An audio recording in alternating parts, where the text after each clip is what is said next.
Hijaunya lembah, hijaunya lereng pegunungan. Seri 5 Pelangi di Langit Singasari. Cerita, S. Hamintarja. Audiobook, novel silat. Bab 176. Demikianlah, maka Mahendra dan Empu Sidikara tidak dapat mengelak dari pertengkaran yang bahkan mungkin akan terjadi kekerasan karena mereka tidak mau melepaskan kuda mereka. Betapapun mereka berusaha menghindarinya dengan niat tanpa mencampuri persoalan orang lain, namun ternyata persoalan itu datang atas mereka sendiri. Dalam pada itu, maka orang bertubuh kekar itu berkata kepada dua orang kawannya, "Hi, dorong orang-orang itu mundur. Aku akan membawa kuda mereka." "Jangan," sahut Mahendra. "Kau tidak mempunyai pilihan lain. Tetapi jika kau menjadi keras kepala, maka nasibmu akan menjadi sangat buruk. Jauh lebih buruk dari pemilik rumah yang sedang mengadakan keramaian itu," berkata orang bertubuh kekar itu. Sebelum Mahendra menjawab, dua orang telah mendekati Mahendra dan Empu Sidikara. Dengan garang orang yang kemudian berdiri di hadapan Mahendra itu berkata, "Pergilah. Atau wajahmu akan menjadi pengap." "Jangan terlalu garang Kisanak," berkata Mahendra, "kuda-kuda itu adalah kuda-kuda kami. Kalian tidak berhak membawanya. Apalagi aku masih sangat memerlukannya." "Persetan dengan orang itu," berkata orang yang bertubuh kekar, "jika ia masih berbicara lagi, sobek saja bibirnya atau rontokkan giginya." Tetapi Mahendra ternyata masih menjawab, "Jangan berkata begitu. Apakah kita sama sekali tidak lagi menjunjung tinggi nilai-nilai hubungan antara sesama?" Orang yang berdiri di hadapan Mahendra memang tidak berpikir lebih panjang lagi. Tiba-tiba saja tangannya terayun menampar mulut Mahendra. Tetapi orang itu menjadi terkejut sekali. Ia tidak tahu apa yang telah membentur tangannya. Tetapi pergelangan tangannya menjadi sakit sekali. Sementara itu telapak tangannya sama sekali tidak menyentuh mulut Mahendra. "Setan! Apa yang kau lakukan?" bentak orang itu. "Aku tidak berbuat apa-apa," jawab Mahendra. Orang itu menjadi marah sekali. Sekali lagi ia mengayunkan tangannya. Jauh lebih keras. Bahkan orang itu mengira bahwa bukan saja wajah Mahendra menjadi pengap, tetapi mungkin justru lehernya akan terputar dengan kerasnya. Tetapi orang itu bukan saja terkejut. Tetapi orang itu mengaduh kesakitan. Sekali lagi pergelangan tangannya terasa membentur sesuatu. Lebih keras, sehingga rasa-rasanya tulangnya akan patah. Tetapi sementara itu orang yang bertubuh kekar dan seorang kawannya tidak menunggu persoalan itu selesai dengan tuntas. Keduanya dengan serta-merta telah meloncat ke atas punggung kuda Mahendra dan Empu Sidikara.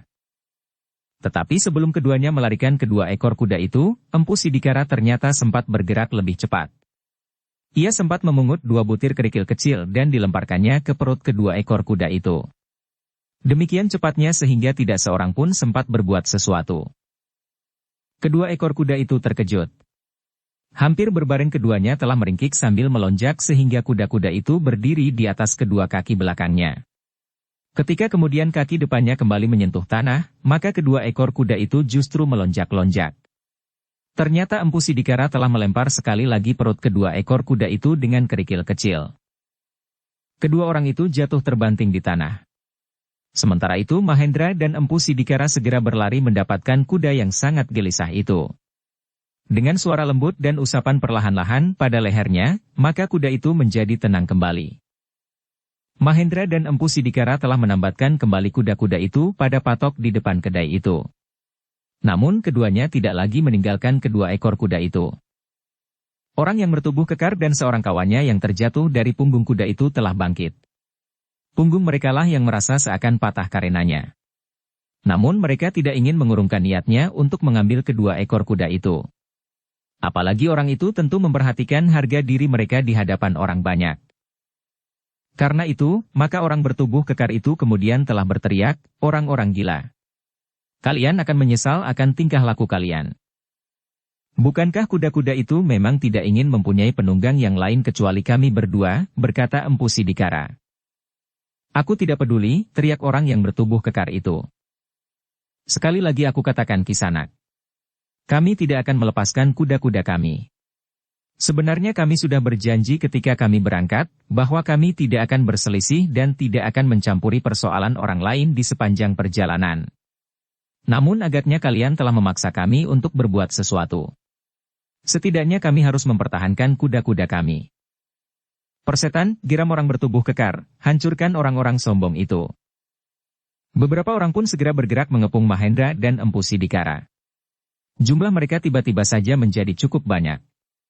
Namun Mahendra dan Empu Sidikara yang memiliki ketajaman penglihatan, tidak melihat seorang pun di antara mereka yang harus disegani, meskipun keduanya tidak terbiasa untuk merendahkan orang lain. Demikianlah ketika orang-orang itu mulai bergerak, Empu Sidikara berkata, "Aku masih ingin memperingatkan kalian sekali lagi. Jangan ganggu kami, atau kami akan membuat kalian menyesali perbuatan kalian. Sudah aku katakan, bahwa kalian tidak dapat menyebut diri kalian berjuang untuk Kediri dengan cara seperti itu. Cara yang kotor. Kalian tentu memanfaatkan keadaan untuk kepentingan kalian sendiri." Cukup, teriak orang bertubuh kekar itu, bungkam mereka dengan cara yang paling baik. Mereka harus menyadari kesalahan mereka. Sebelum mati mereka harus sempat menyesali kesalahan mereka serta menyesali keterlambatan mereka menyadari kesalahan. Baru kemudian kalian dapat berbuat apa saja atas mereka. "Perintahmu berbahaya Kisanak," berkata Empu Sidikara, "orang yang menerima perintahmu itu dapat menjadi gila. Tetapi perintahmu itu juga merangsang kami untuk melakukan hal yang sama sebagaimana kau kehendaki." "Setan! Kau masih berani mengancam," bentak orang bertubuh kekar itu. Lalu katanya kepada orang-orangnya, "Cepat. Kenapa kalian masih diam saja?" Dengan perintah itu, maka beberapa orang segera bergerak. Dua orang terdekat telah menyerang Mahendra dan Empu Sidikara. Namun yang terjadi telah mengejutkan kawan-kawannya. Orang yang menyerang Empu Sidikara itu telah terlempar beberapa langkah dan jatuh terbanting di tanah. Sementara itu orang yang menyerang Mahendra itu tiba-tiba saja telah terduduk lemah. Mahendra dengan keempat jari-jarinya yang merapat telah menekan paha orang itu. Kemudian dengan kecepatan yang tidak diketahui oleh lawannya, Mahendra menyentuh dua simpul di tengkuknya dengan jari-jarinya. Sehingga dengan demikian, maka tulang-tulang orang itu bagaikan telah dilepas dari kulit dagingnya.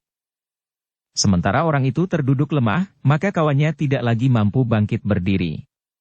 Tulang punggungnya serasa menjadi patah karenanya. Karena itu, ketika ia berusaha untuk dengan serta-merta bangkit berdiri, maka orang itu telah terjatuh kembali sambil menyeringai menahan sakit. "Hi, kenapa dengan kalian?" bentak orang bertubuh kekar itu. Namun yang didengarnya hanyalah kedua orang itu mengaduh. Orang bertubuh kekar itu menjadi tidak sabar lagi.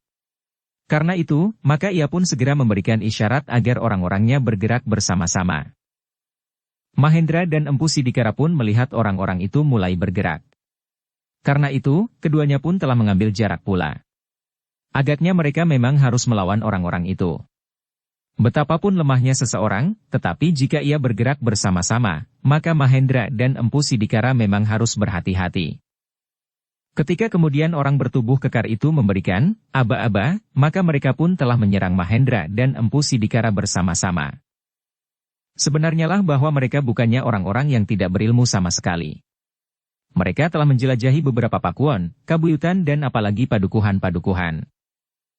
Tentu sudah banyak pengalaman yang mereka dapatkan, sehingga dengan demikian mereka termasuk orang-orang yang berbahaya.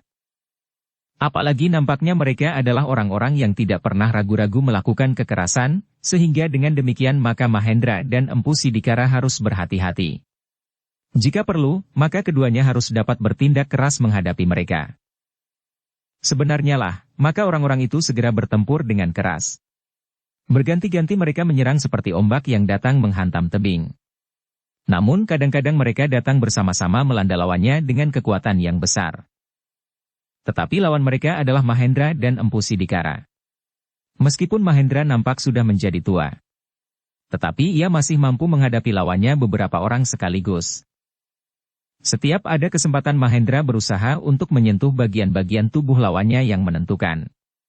Satu dua orang sempat disentuh tengkuk dan punggungnya di sebelah-menyebelah tulang belakang. Dengan demikian, maka tenaga mereka pun menjadi jauh susut.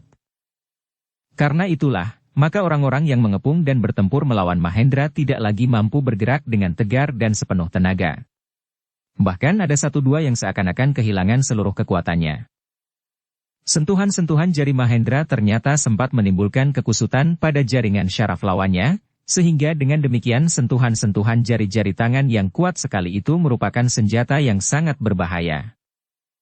Berbeda dengan Mahendra, maka Empu Sidikara telah melepaskan tenaga dalamnya, sehingga kekuatannya seakan-akan menjadi berlipat. Setiap sentuhan tangannya rasa-rasanya dapat meretakkan atau bukan mematahkan tulang-tulang lawannya. Meskipun demikian pertempuran itu berlangsung juga beberapa lama. Di luar dugaan Mahendra dan Empu Sidikara, ternyata orang-orang yang mengaku orang-orang Kediri itu cukup banyak, sehingga pertempuran itu telah memakan waktu agak lama. Namun kemudian ternyata orang-orang itu berusaha untuk menghindar dari arena. Mereka yang masih cukup kuat berusaha untuk membantu kawan-kawan mereka yang menjadi kesakitan atau seakan-akan telah kehilangan tenaga mereka. Namun kepada orang-orang yang terakhir berada di arena, Mahendra berkata, "Kisanak, aku tidak akan memburu kalian. Tetapi aku berpesan, bahwa aku tidak mau bertemu dengan kalian sekali lagi dalam keadaan seperti ini, karena aku akan mengambil tindakan yang lebih keras lagi. Mungkin aku akan melukai kalian, bahkan luka-luka yang parah atau membunuh kalian, karena kalian adalah pemberontak. Sedangkan hukuman bagi pemberontak adalah hukuman yang paling berat." Orang-orang itu memang masih sempat mendengar. Namun kemudian mereka pun berlari-larian meninggalkan Mahendra dan Empu Sidikara. Untuk beberapa saat tempat itu justru menjadi lengang. Orang-orang yang melihat pertempuran antara dua orang berkuda melawan sekelompok orang kasar itu merasa lebih baik menjauh. Namun, demikian orang-orang kasar itu pergi, beberapa orang telah bergeser mendekat. Untunglah, bahwa Kisanak bukan orang kebanyakan, desis pemilik kedai, orang yang pertama berani mendekati Mahendra dan Empu Sidikara. "Kami adalah orang kebanyakan," jawab Mahendra. "Tetapi kalian memiliki kelebihan. Kalian telah bertempur dan memenangkan pertempuran melawan sekian banyak orang dalam waktu yang terhitung cepat. Kalian telah menyakiti dan bahkan membuat beberapa orang seakan-akan menjadi lumpuh." "Satu kebetulan," desis Mahendra. Sementara itu, pemilik rumah di seberang yang akan menyelenggarakan keramaian itu mendekat pula. Ia pun kemudian berkata, "Jika saja Kisanak tadi menolongku mengusir orang-orang itu, maka uang yang mereka bawa lebih baik aku serahkan kepada Kisanak saja." Mahendra tersenyum. Katanya, "Terima kasih. Seandainya kami melakukannya sama sekali bukan karena uang sekampil itu." "Kenapa? Apakah Kisanak orang-orang yang sangat kaya sehingga menganggap uang sekampil itu tidak berarti?" bertanya pemilik rumah itu. Empu Sidikara lah yang menjawab sambil menggeleng, "Tidak Kisanak. Kami bukan orang-orang kaya. Kami juga tidak menganggap uang sekampil itu tidak berarti. Jadi kenapa kalian yang berkemampuan tinggi tidak mau membantuku mengusir orang-orang itu?" bertanya orang yang menyelenggarakan keramaian itu. Lalu katanya, "Jika kalian bukan orang kaya, bukankah uang itu akan sangat berarti bagimu? Mungkin untuk membeli kuda lagi atau membeli tanah dan ladang. Atau keperluan-keperluan lain, bagaimanapun juga uang mempunyai pengaruh yang sangat besar. Tetapi uangmu tidak dapat berbuat apa-apa ketika orang-orang itu datang kepadamu dan menyakitimu," bertanya Empu Sidikara. "Jika aku mempunyai kesempatan, aku tentu dapat mengupah orang untuk menjaga agar orang-orang itu tidak berbuat sekehendak hatinya di rumahku. Tetapi kau terlambat dan uang itu tidak berarti apa-apa seandainya orang-orang itu membawa istrimu pergi." Pemilik rumah yang sedang menyelenggarakan keramaian itu mengerutkan dahinya. Namun ia menjawab, "Tetapi aku ingin mengetahui alasanmu, kenapa kau tidak melakukannya? Apakah bagimu upah sekampil uang itu kurang?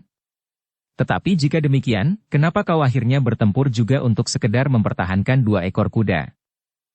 "Kami tidak membantumu karena kami menganggap bahwa yang dilakukan oleh orang-orang itu sudah pada tempatnya," jawab Empu Sidikara. "Kenapa?" "Mereka merampok uangku," orang itu hampir berteriak karena ia mulai menjadi marah.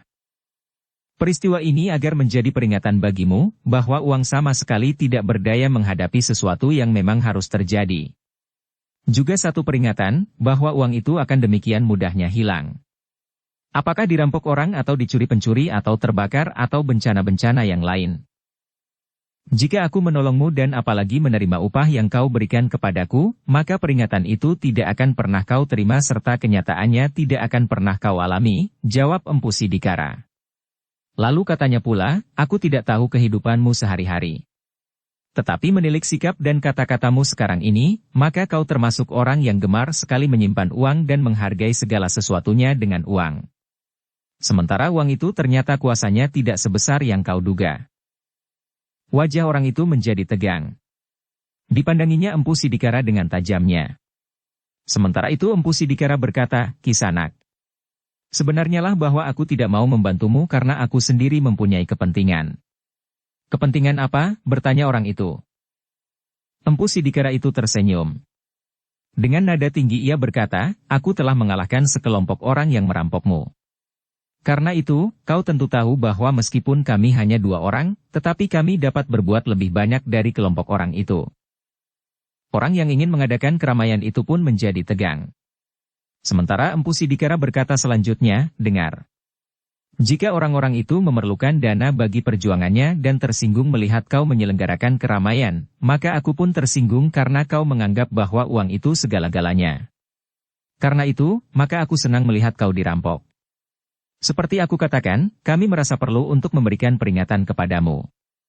Bahkan aku ingin membakar rumahmu, agar kau tahu bahwa harta bendamu tidak berarti apa-apa. Wajah orang itu menjadi tegang. Sementara Empu Sidikara berkata selanjutnya, nah, suruh istri dan keluargamu keluar dari rumahmu. Para penari dan orang-orang yang sedang mempersiapkan hidangan bagi tamu-tamu terhormatmu. Apa yang akan kau lakukan? Bertanya orang itu. Membakar rumahmu, kau dengar. Kami berdua memang lebih jahat dari sekelompok orang yang melarikan diri itu. Tetapi kami pun memiliki ilmu jauh lebih tinggi dari mereka. Siapa yang ingin menghalangi kami, akan kami lemparkan ke dalam api. Tetapi, wajah orang itu menjadi pucat. Marilah, berkata Empu Sidikara kepada Mahendra, kita bakar rumahnya, gamelannya dan semua perabot rumahnya. Semuanya, termasuk orang-orang yang tidak mau keluar. Jangan, jangan. Aku dan keluargaku mohon ampun, suara orang itu menjadi serak. Ketika Empu Sidikara melangkah maju, maka orang itu telah bersimpuh di depan Empu Sidikara, jangan Kisanak. Jangan. Siapa yang menghalangi aku akan aku bunuh dengan caraku. Jangan Kisanak. Apa saja yang akan kau minta? Aku akan memberikannya, berkata orang itu. Sekali lagi kau berkata seperti itu, aku bakar rumahmu dengan kau terikat di dalamnya, geram Empu Sidikara. Jadi apa yang harus aku lakukan? Bertanya orang itu ketakutan. Empu Sidikara menarik nafas dalam-dalam. Namun Mahendralah yang kemudian merasa kasihan kepada orang itu. Katanya, kau harus minta maaf, bahwa kau telah menghina kami dengan menawarkan upah kepada kami. Kami hanya ingin membuktikan bahwa uangmu bukan segala-galanya. Jika kami membakar rumahmu dengan segala isinya itu akan membuktikan bahwa kekayaanmu tidak dapat memadamkan api yang akan menelan rumah dan jika perlu kau dan istrimu itu. Wajah orang itu menjadi semakin tegang. Ia kembali dicengkam ketakutan melampaui saat di pendapa rumahnya berdiri beberapa orang yang berwajah keras dan bertingkah laku kasar. Dengan suara gemetar orang itu pun berkata, kami minta maaf. Kami sekeluarga mohon ampun. Kami tidak tahu dengan siapa kami berhadapan. Dengan siapapun kau berhadapan, berkata Mahendra, kau tidak dapat membanggakan dan bahkan bersandar kepada uang dan harta kekayaanmu. Aku mengerti. Kami sekeluarga mengerti. Mahendra pun kemudian menggamit Empu Sidikara sambil berdesis, ia akan dapat mati ketakutan. Empu Sidikara termangu-mangu sejenak. Namun kemudian ia pun berkata, nah, Kisanak. Lain kali berhati-hatilah. Tidak semua orang seperti kau yang menganggap bahwa tumpuan tertinggi untuk mendapatkan kebahagiaan hidup dalam uang. Iya. Kami mohon, ampun, orang itu seakan-akan menangis, aku menyesal sekali. Empu Sidikaralah yang kemudian berkata, Kisanak. Dengar baik-baik. Jika aku tidak menggagalkan perampokan itu, karena aku mempunyai pertimbangan yang jauh. Justru bagi keselamatanmu. Kegagalan mereka akan dapat membuat mereka semakin mendendam, sedangkan kami hanya sekedar orang lewat. Jika orang itu kembali lagi besok atau lusa, kami tidak akan dapat membantu, sementara orang-orang itu akan menjadi lebih buas lagi. Karena pertimbangan itulah, maka kami lebih baik meninggalkan halaman rumahmu. Tetapi ternyata persoalannya bergeser. Orang-orang itu ingin mendapatkan kuda kami, sehingga kami harus mempertahankannya. Meskipun akhirnya kami berkelahi, namun orang-orang itu tidak mendendam kepadamu. Karena itu, ketika mereka pergi, kami pun tidak ganti merampok uang itu. Meskipun semua orang pada umumnya memerlukan uang, tetapi tidak semua orang menjadi rakus dan menganggap uang adalah puncak dari segala-galanya. Kami mengerti, Kisanak. Kami mengerti, jawab orang itu. Baiklah, berkata Empu Sidikara, jika kau dapat dan mau mengerti, syukurlah. Aku tidak jadi membakar rumahmu, meskipun sepeninggalku kau tentu sudah berubah lagi. Tidak. Tidak. Aku berjanji, jawab orang itu. Empu Sidikara pun kemudian berkata kepada Mahendra, marilah. Kita teruskan perjalanan kita. Sekedar memberi kesempatan kuda-kuda kita beristirahat lebih panjang. Mahendra tersenyum. Namun katanya aku minta diri kepada pemilik kedai itu. Biarlah aku yang menyelesaikannya, berkata Empu Sidikara. Bukankah aku yang mengajak Empu menempuh perjalanan ini, sahut Mahendra. Empu Sidikara tertawa. Namun ia tidak membantah lagi. Demikianlah, setelah mereka membayar harga makanan dan minuman di kedai itu, maka keduanya pun telah meloncat ke punggung kuda. Keduanya sempat melambaikan tangannya kepada pemilik rumah yang sedang menyelenggarakan keramaian itu. Pemilik rumah itu berdiri termangu-mangu. Malam itu terjadi dua peristiwa yang telah mengguncangkan perasaannya. Namun peristiwa itu merupakan pengalaman yang sangat berharga bagi dirinya. Sekelompok orang yang merampoknya dan dua orang yang tersinggung justru karena ia menawarkan upah bagi mereka. Orang itu semula memang tidak mengira bahwa ada orang yang tersinggung justru saat ditawarkan uang kepadanya. Bagi orang itu, uang dan kekayaan memang segala-galanya. Dengan uang ia merasa dapat berbuat apa saja. Namun suatu ketika ia memang dihadapkan pada satu kenyataan, bahwa uang justru dapat menjerumuskannya ke dayan kesulitan. Bahkan hampir saja ia harus menyerahkan istrinya kepada sekelompok orang yang merampok di rumahnya, justru saat ia sedang menyelenggarakan keramaian. Dengan kepala tunduk orang itu berjalan kembali ke rumahnya. Jika semula ia selalu menengadahkan wajahnya karena ia merasa menjadi orang yang paling kaya di padukuhannya, sedangkan ukuran harga dirinya adalah uang, maka ia merasa dirinya sebagai orang yang berkedudukan paling tinggi di antara tetangga-tetangganya. Namun rasa-rasanya ia telah terhempas menimpa batu karang. Ternyata ada orang yang sama sekali tidak bergantung pada uang dan mempunyai penilaian tersendiri terhadap orang yang memiliki kekayaan yang melimpah. Karena itu, maka orang itu pun merasa perlu untuk merenungi kembali jalan hidup yang telah ditempuhnya itu. Sementara itu, Mahendra dan Empu Sidikara telah meneruskan perjalanan mereka. Ternyata perjalanan mereka tidak lebih cepat dari perjalanan yang pernah ditempuh oleh Mahendra dan Mahisa Pukat sebelumnya. Kita sudah menepati rencana kita ketika kita berangkat, berkata Empu Sidikara sambil tersenyum. Ya, jawab Mahendra, kita memang tidak mencampuri persoalan orang lain. Empu Sidikara tertawa, katanya, tetapi orang lainlah yang mencampuri persoalan kita. Keduanya pun tertawa. Sementara itu kuda mereka berpacu di kegelapan malam.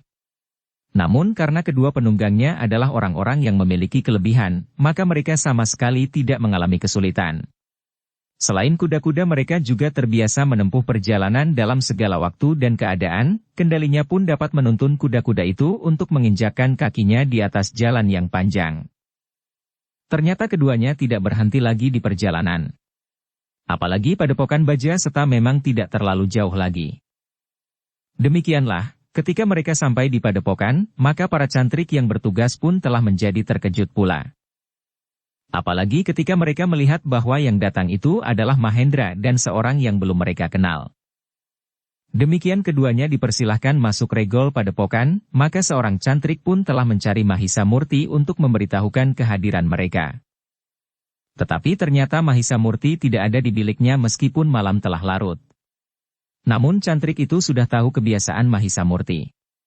Jika di malam hari ia tidak sedang bepergian tetapi tidak ada di dalam biliknya, maka ia tentu berada di sanggar. Sebenarnya lah, bahwa cantrik itu telah menemukan Mahisa Murti sedang berada di sanggar sendiri. Agaknya Mahisa Murti sedang beristirahat, karena ia tidak sedang berlatih. Tetapi Mahisa Murti justru sedang duduk di sudut sanggar dengan lampu yang hanya remang-remang. Namun ketika cantrik itu mendekatinya, maka nampak keringat membasahi seluruh tubuh Mahisa Murti. Ada apa? Bertanya Mahisamurti kepada cantrik itu. Ada tamu di luar. Ki Mahendra dengan seorang yang belum kami kenal, jawab cantrik itu. Mahisamurti mengerutkan dahinya. Dengan nada berat ia bertanya, apakah ayah tidak menyebut nama orang itu? Tidak, jawab cantrik itu. Baiklah, berkata Mahisamurti, persilahkan mereka duduk. Siapkan hidangan. Minum dan makan. Mereka tentu telah menempuh perjalanan yang melelahkan. Demikian pula kuda-kuda mereka. Mahisamurti berhenti sejenak. Lalu, aku akan membenahi pakaianku sebentar. Beberapa saat kemudian, maka Mahisamurti pun telah melangkah ke bangunan induk Padepokan Bajraseta. Di sepanjang langkahnya, Mahisamurti masih saja bertanya-tanya, siapakah kawan ayahnya itu? Namun yang lebih menarik perhatiannya, apakah keperluan mereka datang ke Padepokan? Ketika Mahisamurti memasuki pendapa di bangunan induk Padepokan Bajraseta, maka ia pun segera melihat bahwa ayahnya memang datang dengan membawa seorang kawan. Kenapa ayah tidak datang bersama Mahisapukat? Pertanyaan itu telah mengusik hatinya. Bahkan sebuah pertanyaan yang lain telah muncul pula, apakah sesuatu terjadi dengan Mahisapukat? Ketika kemudian Mahendra dan Empu Sidikara mengangkat wajahnya, maka barulah Mahisamurti sempat memandang wajah itu. Karena itu, maka dengan serta-merta ia pun berdesis, Empu Sidikara. Demikianlah, maka Mahisamurti pun telah menyambut tamunya dengan akrab. Setelah menanyakan keselamatan ayahnya dan Empu Sidikara selama perjalanan, maka Mahisamurti pun bertanya, kenapa ayah tidak mengajak Mahisapukat? Mahisapukat sedang sibuk dengan tugasnya, jawab Mahendra. Tetapi seharusnya ia dapat minta izin barang 1-2 hari untuk mengantarkan ayah betapapun sibuknya, berkata Mahisamurti, akulah yang salah. Empu Sidikara memotong pembicaraan itu, karena keinginanku pergi ke Padepokan Bajraseta, maka aku telah minta agar Mahisapukat melakukan tugas rangkap di Kasatriyan, sementara aku pergi bersama Ki Mahendra ke Padepokan Bajraseta. Mahisamurti mengerutkan dahinya. Sedangkan Empu Sidikara berkata selanjutnya, Pangeran Kuda Pratama berkeberatan jika kami berdua bersama-sama minta izin meninggalkan Kasatriyan. Karena aku mendesak teruk, akhirnya Mahisapukatlah yang mengalah. Akulah yang pergi ke Padepokan Bajraseta. Mahisamurti mengangguk-angguk, sementara Mahendra hanya tersenyum saja. Namun akhirnya Mahisamurti bertanya pula, kenapa baru setelah malam larut ayah dan Empu Sidikara baru datang, seperti ketika ayah menempuh perjalanan ini bersama Mahisapukat. Mahendra tersenyum. Katanya, perjalanan kami sedikit terhalang. Sejak kami berangkat, kami sudah berjanji untuk tidak mencampuri persoalan orang lain, agar perjalanan kita tidak menemui hambatan. Tetapi ternyata orang lainlah yang telah mencampuri persoalan kami. Maksud ayah? Bertanya Mahisamurti. Mahendra pun kemudian menceritakan apa yang telah terjadi di perjalanan. Meskipun tidak seberat saat Mahendra itu datang ke Padepokan Bajraseta bersama Mahisapukat, namun apa yang terjadi di perjalanan itu, telah merampas banyak waktu pula. Mahisamurti pun tersenyum. Katanya, syukurlah, bagaimanapun juga peristiwa seperti itu merupakan hambatan yang harus diatasi juga. Mahendra dan Empu Sidikara tidak menjawab karena seorang cantrik telah naik keluar membawa hidangan. Minuman hangat dan makanan. Makan sedang disiapkan, berkata Mahisamurti. Demikianlah, setelah minum minuman hangat serta makan beberapa potong makanan, maka Mahendra dan Empu Sidikara pun telah pergi ke pakiwan serta membenahi dirinya. Baru kemudian mereka dipersilahkan untuk makan di ruang dalam. Sebenarnya kami tidak terlalu lapar, berkata Mahendra, lewat senja kami singgah untuk makan. Tetapi kemudian terjadi peristiwa itu. Jika demikian, maka ayah dan Empu Sidikara tentu menjadi lapar lagi, berkata Mahisamurti. Mahendra dan Empu Sidikara tertawa. Namun mereka pun kemudian telah makan pula dengan lahapnya. Dalam pada itu, setelah mereka selesai makan dan beristirahat sejenak, maka Mahisamurti pun mempersilahkan mereka untuk masuk ke dalam bilik yang sudah disediakan.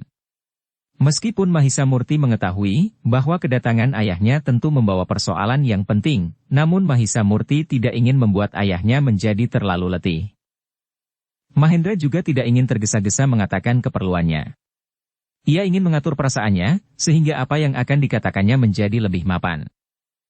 Baru di hari berikutnya, setelah mereka makan pagi, maka Mahendra pun berkata, Mahisa Murti, ada sesuatu yang akan aku sampaikan kepadamu. Tidak terlalu penting, tetapi sebaiknya memang kau ketahui. Mahisa Murti menarik nafas dalam-dalam. Sementara itu Mahendra pun berkata, aku membawa kabar tentang Mahisa Pukat. Sebenarnya lah Mahisa Murti sudah menduga. Karena itulah maka ayahnya telah datang tidak bersama Mahisa Pukat itu sendiri. Pembicaraanku dengan Arya Kuda Cemani tentang hubungan antara Mahisa Pukat dengan Sasi telah maju selangkah lagi, berkata Mahendra. Oh, Mahisa Murti mengangguk-angguk. Kami telah mendapat kesepakatan, kapan Mahisa Pukat dan Sasi akan menikah, berkata Mahendra pula.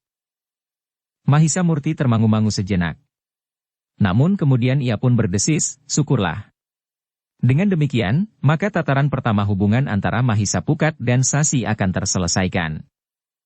Ya, jawab Mahendra. Namun dengan penglihatan mata hatinya, Mahendra melihat bahwa luka di hati Mahisa Murti itu terasa nyeri kembali. Namun Mahendra percaya bahwa daya tahan Mahisa Murti cukup kuat untuk mengatasinya. Jadi sebulan lagi, kita harus melakukan persiapan sebaik-baiknya. Sri Maharaja secara pribadi menyatakan merestui pernikahan itu. Sri Maharaja, bertanya Mahisa Murti.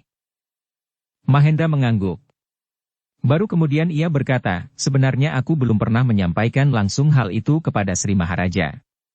Aku tidak tahu dari mana Sri Maharaja mengetahui bahwa Mahisa Pukat, pelayan dalam yang bertugas di Kasatrian, tetapi yang juga guru dari para kesatria Singasari, akan segera menikah. Apalagi pelayan dalam itu adalah anakku, sedang bakal istrinya adalah anak seorang senapati dari pasukan Sandi di Singasari. Aku ikut merasa berbangga, ayah, jawab Mahisa Murti. Nada suara memang merendah. Namun terasa bahwa kata-kata itu diucapkannya dengan tulus. Nah, berkata Mahendra, tentu saja kami yang ada di Singasari menginginkan agar kau berada di Singasari saat itu. Tentu ayah, jawab Mahisa Murti, aku akan berada di Singasari. Bawa Mahisa Semu dan Mahisa Amping. Namun Wantilan terpaksa tidak dapat hadir dalam upacara itu, karena salah seorang di antara kalian harus tetap berada di padepokan. Ya, ayah. Paman Wantilan akan aku minta untuk tetap berada di padepokan. Selain Paman Wantilan sudah ada 2 orang cantrik yang dapat dipercaya. Cantrik itu cukup cerdas, rajin dan landasan ilmunya yang cukup. Syukurlah, jawab Mahendra, dengan demikian maka aku akan dapat tenang berada di Singasari. Tetapi sudah tentu bahwa kami tidak dapat berlama-lama berada di Singasari. Kami akan datang ke Singasari sepekan sebelum hari pernikahan dan sampai sepekan sesudahnya. Itu sudah berarti 10 hari, ayah. Aku mengerti Mahisa Murti. Aku kira waktu yang kau sediakan itu sudah cukup, berkata Mahendra. Mahisa Murti mengangguk-angguk, sedangkan Empu Sidikara lebih banyak berdiam diri sambil mendengarkan, karena persoalan yang dibicarakan itu adalah persoalan keluarga. Baru kemudian setelah pembicaraan tentang hari-hari pernikahan Mahisa Pukat selesai, pembicaraan mereka mulai merambat ke berbagai soal. Empu Sidikara pun mulai ikut berbicara pula. Bahkan kemudian pembicaraan mereka sampai pada kegiatan para cantrik serta waktu-waktu mereka berlatih. Mereka berlatih sambil bekerja, berkata Mahisa Murti. Dengan demikian mereka akan mendapatkan pengetahuan yang mendekati kebutuhan bagi mereka kelak.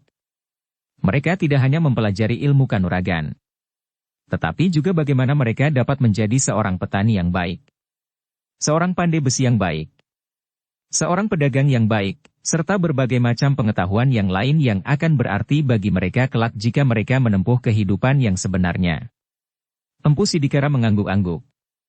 Sementara itu Mahisa Murti pun telah mempersilahkan Empu Sidikara untuk melihat-lihat seisi padepokan Bajraseta. Mula-mula mereka melihat-lihat sanggar terbuka dan sanggar tertutup. Beberapa orang cantrik sedang berlatih di kedua sanggar itu. Mereka memang mempergunakan alat-alat yang sederhana. Namun dengan alat-alat yang sederhana itu para cantrik itu justru mendapat tempaan yang cukup berat. Selain mempelajari unsur-unsur gerak, berlatih mempergunakan berbagai jenis senjata, mereka pun telah dilatih untuk dengan cepat menentukan langkah-langkah yang terbaik untuk mengatasi satu kesulitan. Mereka tidak terbiasa mempergunakan alat atau senjata yang lengkap dan seakan-akan tinggal memakainya. Tetapi para cantrik di Padepokan Baja Seta harus siap untuk mengatasi kesulitan yang timbul dengan alat dan senjata sesuai dengan apa yang ada. Di sanggar terbuka Empu Sidikara menyaksikan para cantrik itu menempa kewadagan mereka dengan alat-alat yang sederhana pula, namun yang sangat berarti. Para cantrik yang berlatih di sanggar terbuka itu menunjukkan bahwa mereka tidak saja asal melakukan latihan dengan menggerakkan tubuh mereka. Tetapi Empu Sidikara yang juga mempunyai pengetahuan dan pengalaman yang luas itu, melihat bahwa segala sesuatunya berlangsung dengan tertib.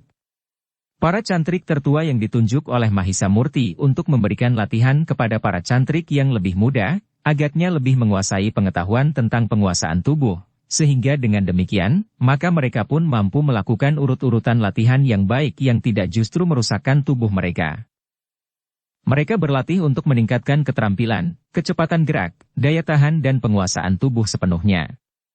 Kemudian berlatih dengan sungguh-sungguh untuk mengatur pernafasan yang sebaik-baiknya agar dapat memberikan manfaat yang setinggi-tingginya sesuai dengan kemungkinan yang sedang dihadapi. Ketika kemudian mereka meninggalkan sanggar dan melihat-lihat bagian lain dari Padepokan Bajra Seta, maka Empu Sidikara itu pun sempat melihat bangunan-bangunan khusus tempat para cantrik bekerja. Di sebuah sudut, Empu Sidikara menyaksikan beberapa bangunan yang dipergunakan oleh para cantrik untuk mengerjakan pekerjaan besi dan baja. Beberapa orang cantrik yang bekerja sebagai pandai besi sedang melakukan tugas mereka.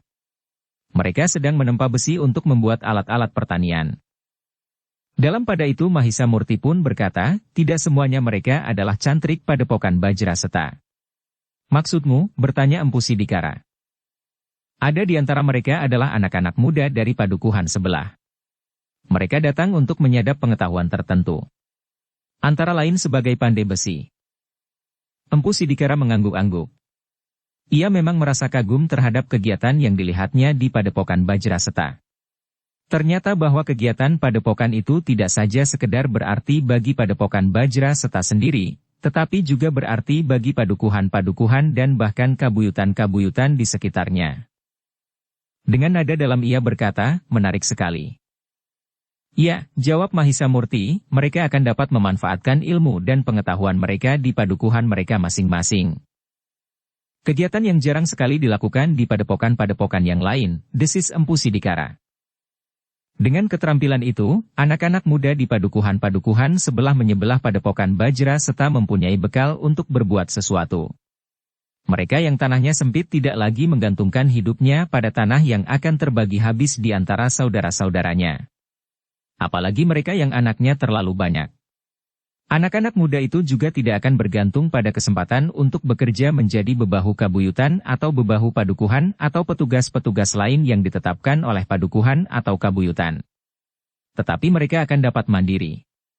Mereka dapat memanfaatkan keterampilannya untuk mendapatkan nafkahnya, tanpa menggantungkan diri kepada orang lain. Empu Sidikara mengangguk-angguk. Sementara itu segera teringat anak-anak muda yang berada di Kasatriyan. Mereka berada dalam satu lingkungan yang berbeda. Namun agaknya Mahisa Pukat telah membuat perubahan-perubahan meskipun perlahan-lahan.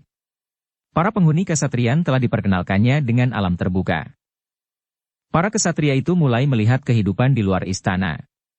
Para petani yang bekerja keras, para pedagang yang harus tangkas berpikir menghadapi setiap gejolak pasar, para pandai besi yang berlimbah peluh serta berbagai macam kehidupan yang jauh berbeda dari suasana kehidupan di istana.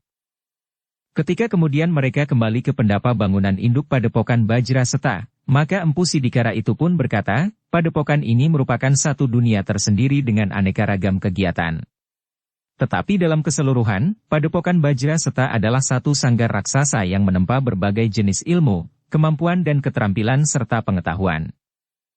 Mahendra tersenyum. Katanya, sebaiknya memang bukan aku yang mengucapkannya. Jika kau yang mengatakannya, maka aku adalah seorang yang sangat sombong. Namun sekarang Empu Sidikara yang sempat melihatnya dan sempat mengatakannya. Ya. Jika aku mengatakannya, bukan karena aku berada di hadapan Ki Mahendra dan Angger Mahisa Murti. Tetapi aku menilai dengan jujur dan menurut pendapatku, kenyataannya adalah memang demikian, berkata Empu Sidikara. Terima kasih, sahut Mahisa Murti, namun apa yang kami miliki adalah sangat sederhana sekali. Dengan demikian, maka apa yang dapat kami tabur pada padukuhan-padukuhan di sekitar Padepokan Bajra Seta memang terlalu sedikit.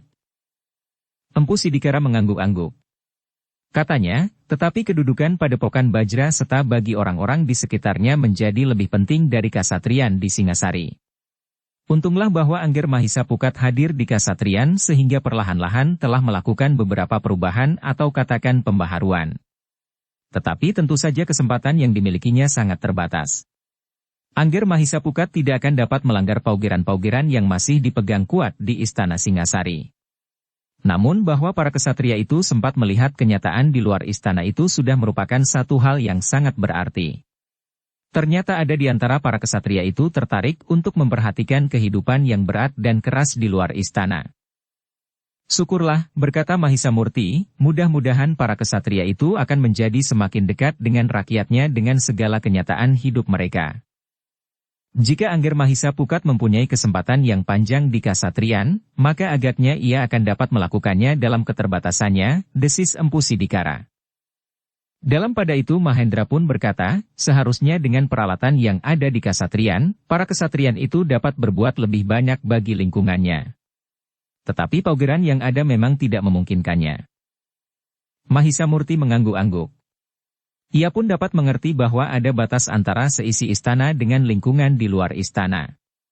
Karena itu, betapapun ada keinginan untuk melakukannya, namun Mahisa Pukat tentu tidak akan berbuat terlalu banyak. Dalam pada itu, apa yang dilihat Empu Sidikara ternyata sangat berkesan di hatinya. Ia memang menjadi kagum melihat ketegaran Mahisa Murti memimpin Padepokan Bajra Seta yang besar. Apalagi Mahisa Murti adalah seorang anak muda yang masih sedang tumbuh, sehingga masih banyak kemungkinan yang dapat terjadi di masa depan. Di mata Empu Sidikara, maka kesempatan yang ada di depan Mahisa Murti memang berbeda dengan kesempatan yang dihadapi oleh Mahisa Pukat. Meskipun kedua-duanya akan dapat menginjak jenjang yang lebih tinggi, namun bidang mereka sangat berbeda. Semakin tinggi jenjang yang mereka injak maka jarak keduanya akan menjadi semakin jauh. Apalagi jika Ki Mahendra yang menjadi pengikat di antara keduanya sudah tidak ada lagi. Maka dari ke hari, maka dinding yang membatasi kedua orang anak muda itu seakan-akan menjadi semakin tinggi, berkata Empu Sidikara di dalam hatinya. Namun Empu Sidikara itu masih melihat bahwa kedua bersaudara itu mempunyai ikatan batin yang sangat kuat. Ia masih berharap agar ikatan yang ada itu dapat selalu dipelihara dan dikembangkan dimanapun mereka masing-masing berada. Meskipun jalan mereka berbeda, namun jika masing-masing sudah memilihnya, maka tidak akan ada perasaan saling bersaing. Meskipun jarak mereka menjadi semakin jauh, tetapi ikatan batin yang ada di antara mereka akan tetap menjalin hubungan di antara mereka. Tetapi satu hal yang tidak diketahui oleh Empu Sidikara, bahwa Mahisa Murti pernah menyingkir dari satu benturan kepentingan yang sama tanpa sepengetahuan Mahisa Pukat. Demikianlah. Di saat Empu Sidikara berada di Padepokan Bajra Seta, maka tidak jemu-jemunya ia melihat kerja yang dilakukan oleh para cantrik di sela-sela latihan olah kanuragan. Jika para kesatria di kasatrian Singasari harus juga menuntut pengetahuan tentang berbagai macam ilmu, termasuk ilmu bintang, kesusastraan dan ilmu pemerintahan, maka para cantrik itu di samping mempelajari berbagai macam ilmu, namun mereka juga langsung melakukannya di lapangan. Mereka langsung turun dalam kerja sehingga apa yang mereka pelajari itu akan dapat diuji pelaksanaannya. Namun Empu Sidikara yang termasuk salah seorang guru di kasatrian berkata di dalam hatinya, tetapi kebutuhan dari para kesatria itu memang jauh berbeda dari kebutuhan para cantrik. Karena itu, maka ia pun menyadari, apa yang dapat diterapkan di Padepokan Bajra Seta, belum tentu dapat diterapkan di kasatrian. Dan hal ini agaknya juga disadari oleh Mahisa Pukat. Sehingga jika ia mulai melakukan perubahan-perubahan, maka ia harus menilai setiap rencananya, apakah hal itu sesuai dengan kebutuhan para kesatria Singasari. Bahkan Mahisa Pukat pun harus mempertimbangkan kepentingan orang-orang lain yang memberikan tuntunan tentang berbagai macam ilmu selain olah kanuragan bagi para kesatria itu. Tetapi Empu Sidikara memang tidak terlalu lama berada di Padepokan Bajra Seta. Ketika mereka sudah bermalam 2 malam, maka Mahendra merencanakan untuk kembali di keesokan harinya. Jadi ayah tinggal bermalam 1 malam lagi, bertanya Mahisa Murti. Aku harus segera berada di Singasari lagi, Murti. Aku harus mempersiapkan segala sesuatunya. Bukankah aku tidak mempunyai lagi siapa-siapa yang dapat aku ajak berbincang selain Mahisa Pukat sendiri, berkata Mahendra. Tidak. Ayah tentu mempunyai kawan untuk berbincang. Bukankah Empu Sidikara dapat membantu ayah? Mahendra tersenyum. Katanya, Empu Sidikara berada di Kasatrian. Bukankah Kasatrian juga berada di lingkungan istana? Bertanya Mahisa Murti pula. Tetapi rumahku berada jauh di halaman belakang, sahut Mahendra. Empu Sidikara tertawa. Katanya, aku akan membantu kesibukan Ki Mahendra menjelang perkawinan putranya. Aku akan dapat melakukan apa saja. Sebelum, di saat upacara pernikahan berlangsung dan sesudahnya. Mahendra dan Mahisa Murti pun tertawa pula. Di sela-sela suara tertawanya Mahendra berkata, terima kasih Empu. Aku memang mencari orang yang dapat melakukan apa saja. Meskipun mereka seakan-akan hanya sekedar berkelakar, namun Empu Sidikara memang dengan sungguh-sungguh bersedia membantu kesibukan Mahendra sehubungan dengan pernikahan Mahisa Pukat. Ketika kemudian malam turun, maka Mahisa Pukat pun mempersilahkan ayahnya dan Empu Sidikara untuk beristirahat, karena mereka akan bangun pagi-pagi benar dan selanjutnya kembali ke Singasari setelah beberapa hari di Padepokan Bajraseta. Tetapi Mahendra dan Empu Sidikara memang tidak terbiasa tidur sebelum malam larut. Karena itu, maka mereka masih duduk-duduk di pendapa untuk beberapa lama. Dalam pada itu, di luar padepokan, beberapa orang berkuda sedang memperhatikan Padepokan Bajraseta dari kejauhan. Mereka melihat dinding yang cukup tinggi mengitari satu lingkungan yang cukup luas. Beberapa bangunan nampak membujur berjajar di dalam lingkungan dinding padepokan. Aku tidak mengira bahwa Padepokan Bajraseta adalah padepokan yang besar, berkata seorang yang bertubuh sedang yang duduk di atas punggung kudanya di paling depan dari iring-iringan orang berkuda itu. Iya, jawab seorang yang bertubuh kekar yang berkuda di sebelahnya, aku juga tidak membayangkan bahwa Padepokan Bajraseta mempunyai lingkungan yang luas serta bangunan yang cukup banyak di dalamnya. Satu gambaran bahwa penghuni padepokan itu cukup banyak pula. Selain jumlahnya yang banyak, agaknya di padepokan itu juga tinggal orang-orang berilmu tinggi. Yang sudah kita ketahui dua di antara mereka telah mampu mengejutkan kalian, berkata orang yang bertubuh sedang itu kemudian. Kawannya yang bertubuh kekar itu mengangguk-angguk. Namun kemudian katanya, lalu, apakah kita tetap pada rencana kita mengambil orang yang aku katakan itu? Orang bertubuh sedang itu berpaling kepada seorang yang bertubuh kekurus-kurusan sambil berkata, bagaimana menurut pendapatmu? Orang yang bertubuh kekurus-kurusan itu termangu-mangu sejenak. Namun kemudian katanya, aku sendiri tidak mempunyai persoalan dengan orang itu. Tetapi jika kalian ingin tetap mengambilnya, maka kami akan melakukannya. Betapapun tinggi ilmu orang-orang padepokan ini, bagiku bukan masalah. Aku dan kedua orang kawanku akan dapat menyelesaikan mereka. Semuanya tergantung kepada kalian. Seandainya terjadi pertempuran, apakah kira-kira kalian dapat bertahan melawan isi padepokan ini? Orang yang bertubuh sedang itu termangu-mangu. Katanya, kami belum mengetahui kekuatan padepokan Bajraseta ini. Menurut pendapatku, padepokan ini tentu mempunyai kekuatan yang besar, sehingga kita perlu membuat pertimbangan sebaik-baiknya.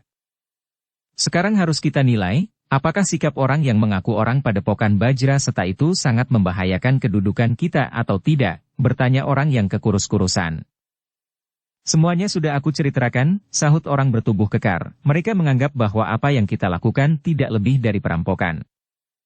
Kau sudah mulai dengan langkah yang salah, berkata orang yang kekurus-kurusan itu, kau merampok dengan mengatasnamakan diri orang Kediri. Aku tidak merampok. Aku mengambil uang dari orang-orang kaya itu untuk aku kumpulkan sebagaimana sudah pernah dilakukan oleh orang-orang yang berjuang lebih dahulu dari kita.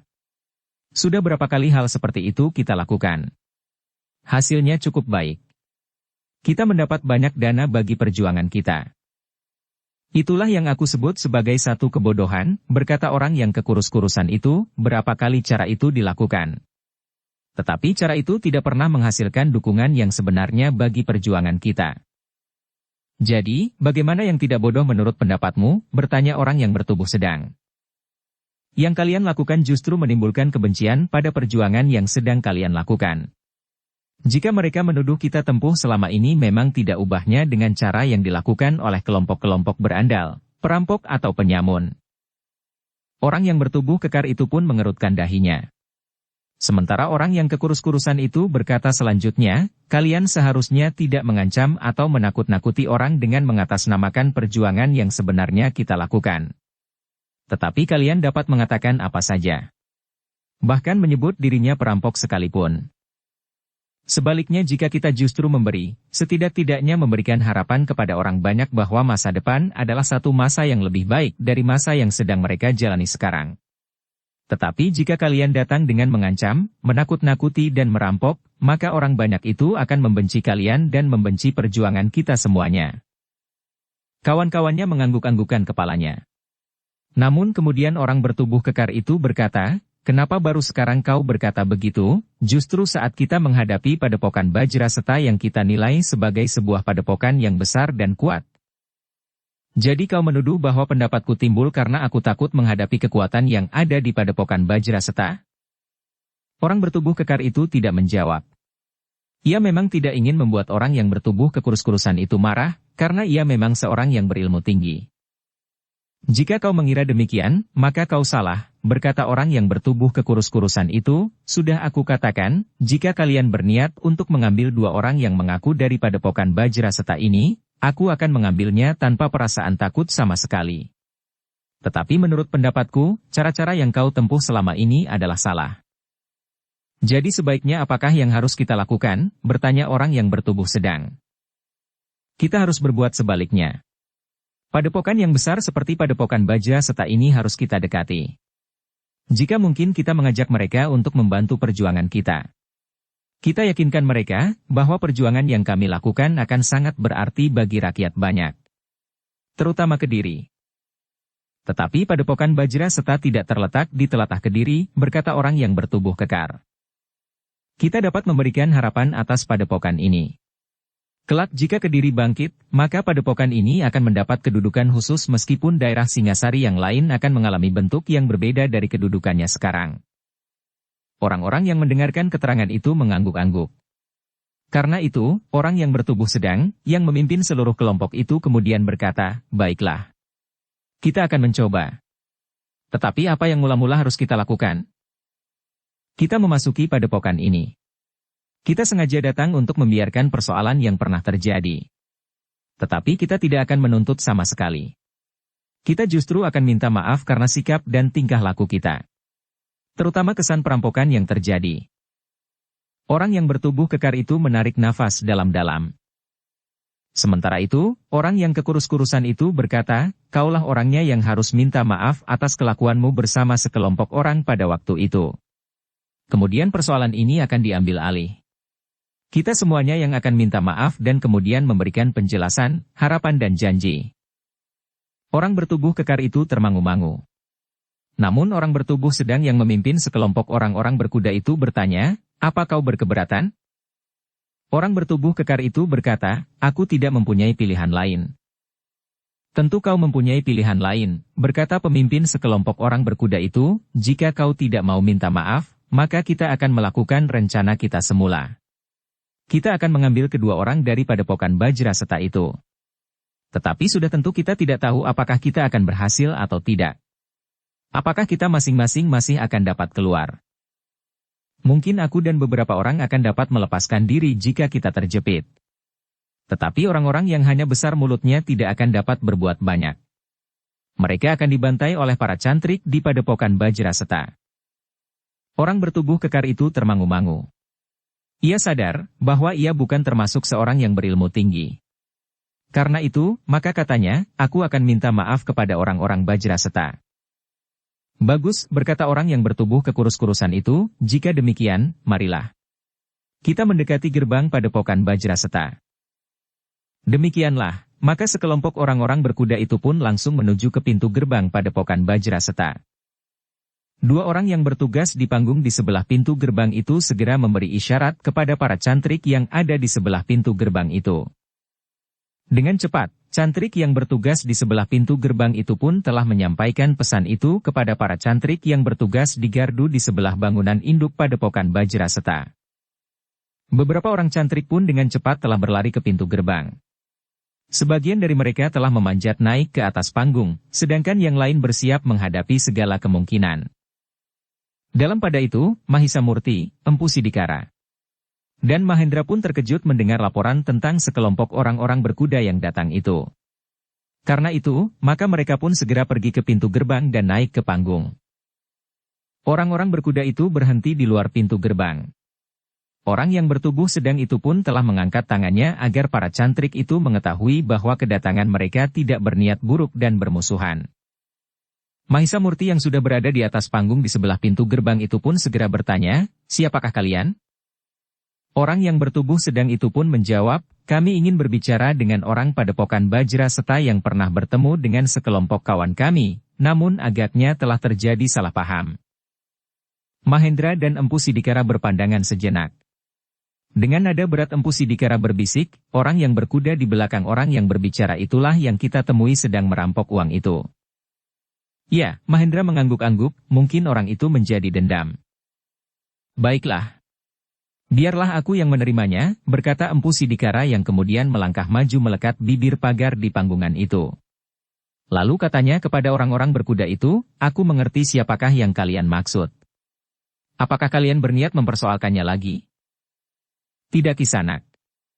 Tetapi kami ingin bertemu dan berbicara," berkata pemimpin sekelompok orang-orang berkuda itu. Empu Sidikara pun kemudian berpaling kepada Mahisamurti. Ia adalah pemimpin padepokan itu. Karena itu, maka ia harus mendapat keputusan dari Mahisamurti, apakah orang-orang itu diperkenankan masuk atau tidak. Jika tidak, maka ia akan menerima orang-orang itu di luar padepokan. Namun Mahisamurti yang tanggap itu pun berkata, "Biarlah mereka masuk, Empu. Kita akan berbicara dengan mereka." Namun sementara itu, maka para cantrik dari padepokan Bajra Seta telah bersiap. Meskipun mereka masih tersebar, namun jika terjadi sesuatu, maka mereka akan dengan cepat bergerak.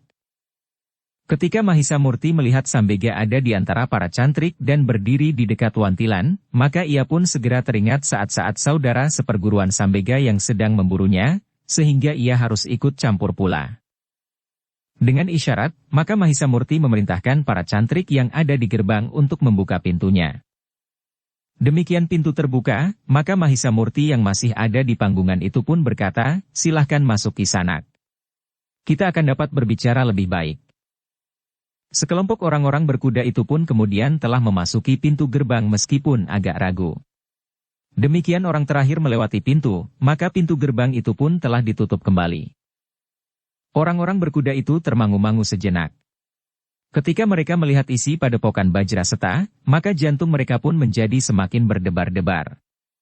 Di halaman itu para cantrik dalam kelompok-kelompok kecil tersebar di beberapa tempat. Namun nampak betapa mereka bersiap sepenuhnya menghadapi segala kemungkinan. Sementara itu, Mahisamurti, Empu Sidikara dan Mahendra pun telah turun pula dari atas panggung. Suasana pun menjadi tegang. Orang-orang berkuda itu tidak dapat mengesampingkan kenyataan yang mereka hadapi, bahwa padepokan Bajra Seta memang sebuah padepokan yang besar dan kuat. Seandainya mereka ingin memaksakan kehendak mereka untuk mengambil orang-orang yang mereka maksud, mereka tentu akan menghadapi kesulitan. Meskipun ada di antara orang-orang berkuda itu orang-orang yang berilmu tinggi. Namun menghadapi kenyataan yang ada di padepokan Seta, maka mereka harus berpikir ulang. Orang yang bertubuh sedang dan beberapa orang yang berilmu tinggi di antara orang-orang berkuda itu pun telah menyerahkan kuda mereka kepada kawan-kawannya yang lain, sementara mereka melangkah beberapa langkah maju. Mahisamurti, Mahendra dan Empu Sidikara pun telah melangkah mendekati mereka pula. Dengan nada rendah Empu Sidikara bertanya kepada orang yang bertubuh kekar, "Kau cari kami berdua? Apakah kau masih merasa mempunyai persoalan dengan kami? Bukankah kami sama sekali tidak merampas uang hasil rampokanmu itu?" Orang bertubuh kekar itu mengerutkan dahinya. Jantungnya serasa berdetak semakin cepat. Namun yang menjawab adalah orang yang kekurus-kurusan itu, "Tidak, Kisanak. Seandainya kami masih mempunyai persoalan, sama sekali tidak ingin membuat kesalahpahaman baru. Justru kami datang untuk menjernihkan kesalahpahaman itu." "Apakah kalian bermaksud baik atau ingin menantang kami?" bertanya Empu Sidikara. Orang bertubuh kekurus-kurusan itu menarik nafas dalam-dalam. Ia semakin menyadari bahwa sulit untuk memaksakan kehendak mereka terhadap orang-orang padepokan itu. Untunglah bahwa mereka sudah memakai cara yang lain untuk melakukan pendekatan dengan seisi padepokan itu. Dengan nada rendah orang yang bertubuh kekurus-kurusan itu berdesis, kami bermaksud baik Kisanak. Justru kami ingin mohon maaf atas kesalahan yang pernah kami buat. Empu Sidikara termangu-mangu sejenak. Namun kemudian Mahisa Murtilah yang mempersilahkan, jika demikian, marilah. Kita duduk di pendapa. Kita dapat berbicara dengan cara yang lebih baik. Orang-orang itu tidak menolak. Beberapa orang di antara mereka mengikuti Mahisa Murti, Mahendra dan Empu Sidikara naik ke pendapa untuk dapat berbicara dengan lebih baik. Sementara itu beberapa orang yang lain, masih tetap berdiri di halaman sambil memegangi kuda-kuda mereka, termasuk mereka yang naik ke pendapa. Demikian orang-orang itu naik ke pendapa sementara yang lain masih berdiri di halaman, maka terjadi pula bergeser kelompok-kelompok cantrik yang ada di halaman. Wantilan dan Sambega bergeser ke dekat pendapa, sementara kelompok yang lain berdiri semakin dekat dengan pintu regol yang tertutup. Beberapa orang cantrik masih tetap berada di panggungan. Sedangkan yang lain lagi berdiri di sudut bangunan induk padepokan Bajraseta. Mahisa Semu pun kemudian telah melangkah mendekati orang-orang berkuda yang masih berada di halaman bersama dengan 3 orang cantrik. Dengan ramah Mahisa Semu bertanya kepada mereka, Kisanak, kenapa Kisanak tidak ikut naik ke pendapa? Bukankah Kisanak dapat ikut berbincang, atau setidak-tidaknya dapat duduk di tempat yang lebih hangat? Orang-orang itu memang merasa agak canggung mendapat pertanyaan demikian. Sebenarnya lah mereka sedang berjaga-jaga menghadapi segala kemungkinan. Jika pembicaraan di antara mereka yang duduk di pendapa itu tidak menemukan titik temu atau bahkan bersiap untuk segera bertindak. Namun bagaimanapun juga mereka tidak dapat menutup mata, betapa para cantrik padepokan itu bersikap. Karena itu, maka seorang di antara mereka menjawab, terima kasih Kisanak. Biar kami di sini saja menjaga kuda-kuda kami. Kuda-kuda itu dapat diikat di patok-patok yang sudah kami sediakan di pinggir halaman itu Kisanak, berkata Mahisa Semu. Terima kasih. Biarlah kami di sini, jawab orang itu. Namun Mahisa Semu masih berkata selanjutnya, tempat ini adalah tempat tertutup Kisanak. Tidak akan ada kemungkinan bahwa kuda-kuda itu akan melarikan diri apalagi hilang diambil orang. Tentu. Tentu. Kami tahu itu Kisanak, jawab orang itu. Atau kalian sudah terbiasa terlalu berhati-hati menghadapi perkembangan persoalan, bertanya Mahisa Semu pula. Wajah orang itu menegang sejenak. Anak itu masih terlalu muda. Namun sikapnya nampak meyakinkan. Karena itu, maka orang-orang itu harus menahan diri. Seorang yang lain justru telah menyahut, Kisanak. Kami tidak akan terlalu lama berada di sini. Karena itu biarlah kami menunggu di sini saja. Mahisa Semu mengangguk-angguk kecil. Katanya, jika itu yang Kisanak kehendaki, silahkan. Orang-orang itu tidak menjawab, sementara Mahisa Semu melangkah meninggalkan orang itu. Tetapi tidak terlalu jauh. Di pendapa, orang yang kekurus-kurusan itu sebagaimana yang mereka sepakati sebelum mereka memasuki padepokan itu, telah menyatakan penyesalannya atas perbuatan orang yang bertubuh kekar itu. Karena itu, muka ia pun kemudian berkata kepada orang yang bertubuh kekar itu, kau harus minta maaf. Orang yang bertubuh kekar itu memang tidak mempunyai pilihan lain. Karena itu, maka betapapun beratnya, tetapi ia pun kemudian memandangi Empu Sidikara dan Mahendra berganti-ganti, kami mencari kalian untuk minta maaf. Kaulah yang mula-mula harus minta maaf, berkata pemimpin kelompok itu, kau sudah melakukan perbuatan yang tercela sehingga menimbulkan kesalahpahaman dengan orang-orang padepokan Bajraseta.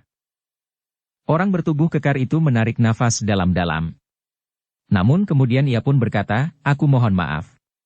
Waktu itu kami, maksudku aku dan orang-orang yang bersamaku waktu itu, bukan kami yang datang sekarang ini, telah melakukan satu perbuatan yang justru merugikan nama baik kami sendiri. Empu Sidikara termangu-mangu sejenak.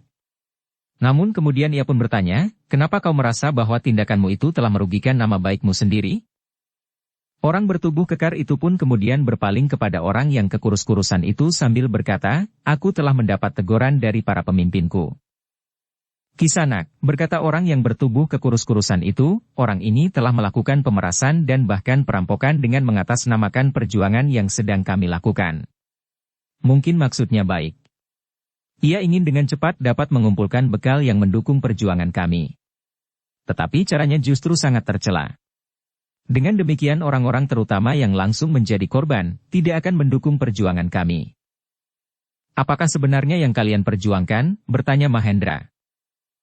Kami adalah sekelompok orang yang menyadari betapa pincangnya pemerintahan Singasari sekarang ini. Terutama dalam hubungannya dengan Kediri. Karena itu, maka kami ingin mengembalikan keadaan seperti sebelum Tumapel merampas kekuasaan Kediri dan kemudian mendirikan Singasari, jawab orang yang kekurus-kurusan itu. Jadi itukah yang kalian sebut sebagai satu perjuangan? Bertanya Empu Sidikara. Sebenarnya kami tidak sekedar berjuang untuk mengembalikan keadaan sebagaimana sebelum Singasari berdiri. Tetapi kami juga ingin mengembalikan hak yang pernah dirampas oleh Singasari. Terutama hak yang luas dari padepokan-padepokan yang ada di Kediri. Seperti halnya padepokan Bajra Seta yang besar ini, pada masa kejayaan Kediri, padepokan seperti ini akan mendapat dukungan sepenuhnya dari istana. Bahkan padepokan Bajra Seta tentu akan mendapat bantuan yang besar sehingga padepokan ini akan berkembang dengan pesatnya. Nah, Kisanak. Jika kekuasaan Kediri pulih kembali, maka aku berani menjamin bahwa padepokan Bajra Seta akan dapat menjadi padepokan yang jauh lebih besar dari sekarang serta memiliki berbagai macam perlengkapan yang lebih memadai, berkata pemimpin kelompok itu. Tetapi orang itu terkejut ketika Mahendra bertanya, Kisanak. Siapakah kau sebenarnya? Apakah kedudukanmu sehingga kau berani memberikan janji seperti itu? Orang itu termangu-mangu sejenak. Namun kemudian ia pun menjawab, aku adalah salah seorang senopati dari pasukan Kediri yang sedang mempersiapkan pengambil alihan kekuasaan itu. Siapakah yang telah mengangkatmu? Sri Baginda di Kediri atau siapa? Desak Mahendra. Namun orang itu masih menjawab, tidak. Tentu tidak. Tetapi Kisanak tidak perlu mengetahui, siapakah yang telah mengangkat aku menjadi senapati. Namun yang jelas, aku mempunyai kekuasaan yang cukup besar sebagaimana seorang senapati perang yang menguasai satu wilayah tertentu yang luas. Dan wilayah kuasamu sampai ke lingkungan ini yang justru berada di luar wilayah Kediri, bertanya Mahendra pula. Kuasaku meliputi daerah yang luas sekali. Mungkin orang menganggap bahwa daerah kuasaku berada di luar daerah Kediri. Tetapi tentu Kediri sekarang yang kau maksud. Sudahlah Kisanak, berkata Mahendra, lupakanlah itu. Sebaiknya kita tidak terlalu banyak berharap. Kami sudah puas dengan keadaan kami sekarang. Padepokan kami sudah bergerak maju dengan pesat menurut penilaian kami. Karena itu, biarlah kami berjalan sebagaimana sekarang. Kisanak, berkata orang yang kekurus-kurusan itu, mungkin para pemimpin padepokan ini sekarang berpijak pada sikap sebagaimana kau katakan. Tetapi kenyataan akan berubah di daerah ini. Kalian harus mempunyai pandangan yang jauh ke depan. Langkah yang cepat yang diambil oleh para pemimpin di Kediri harus kalian perhitungkan. Terima kasih atas perhatian kalian terhadap padepokan Bajra Seta ini. Tetapi kami mohon maaf, bahwa kami tidak dapat berbuat apa-apa, desis Mahendra. Orang yang kekurus-kurusan itu menarik nafas dalam-dalam. Katanya, pikirkan untuk bekerja bersama kami Kisanak. Kami tidak akan minta sesuatu dari kalian. Tetapi kami ingin meyakinkan kalian bahwa masa depan kalian akan menjadi semakin cerah. Empu Sidikaralah yang kemudian berkata, Kisanak. Kami sudah puas dengan keadaan kami sekarang. Bukan berarti kami menolak kerjasama dengan siapapun juga. Tetapi tidak untuk tujuan sebagaimana kalian katakan. Pemimpin kelompok itu mengerutkan dahinya. Namun orang yang bertubuh kekurus-kurusan itu masih berkata dengan nada rendah, Kisanak. Kami hanya menawarkan kemungkinan-kemungkinan. Semuanya terserah kepada Kisanak. Mungkin saat ini kalian masih belum sempat memikirkan kesempatan yang terbuka di masa-masa yang akan datang bagi padepokan kalian. Namun kami tidak menutup kemungkinan bahwa pada suatu saat Kisanak akan menyediakan diri bekerja bersama kami. Tentu saja dengan syarat-syarat yang kita bicarakan bersama. Mungkin kalian mempunyai syarat-syarat tertentu untuk dapat menerima uluran tangan kami. Mahendra termangu-mangu sejenak. Namun kemudian katanya, Kisanak. Aku minta Kisanak melupakan kami. Anggap saja bahwa kami tidak pernah kalian kenal, karena kami tidak akan pernah dapat bekerja bersama siapapun dengan tujuan sebagaimana yang Kisanak katakan. Baiklah, berkata, orang yang kekurus-kurusan itu, kami tidak akan memaksakan kehendak kami. Kami pun menyadari bahwa hal itu sekarang tidak dapat kami lakukan. Tetapi sekali lagi aku katakan, bahwa kami akan selalu membuka kesempatan kepada Padepokan Bajra Seta untuk bekerja bersama kami. Karena aku yakin, bahwa kalian pun akan melihat bahwa masa depan tanah ini adalah milik Kediri.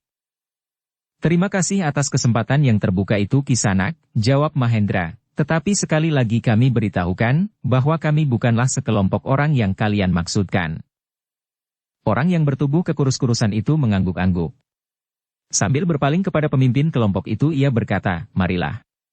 Kita tidak dapat memaksa seseorang untuk mempunyai dasar pertimbangan yang sama untuk menanggapi satu persoalan. Karena itu, maka kita harus menghormati sikap yang berbeda ini. Meskipun kita selalu berharap bahwa pada suatu saat, akan terjadi pendekatan di antara kita dan Padepokan Bajra Seta. Pemimpin kelompok itu pun mengangguk-angguk pula. Dengan nada rendah ia menjawab, baiklah. Kita tinggalkan tempat ini. Tetapi kita sudah minta maaf atas langkah kami yang salah sehingga menimbulkan salah paham dengan Padepokan Bajra Seta. Orang-orang yang datang ke Padepokan Bajra Seta itu memang tidak mempunyai pilihan lain. Mereka memang harus mengakui kenyataan yang mereka jumpai di Padepokan Bajra Seta. Ternyata Padepokan itu terlalu kuat untuk dipaksa menuruti kehendak mereka. Mereka juga tidak akan dapat memaksa mengambil orang Padepokan Bajra Seta yang pernah berselisih dengan orang bertubuh kekar itu.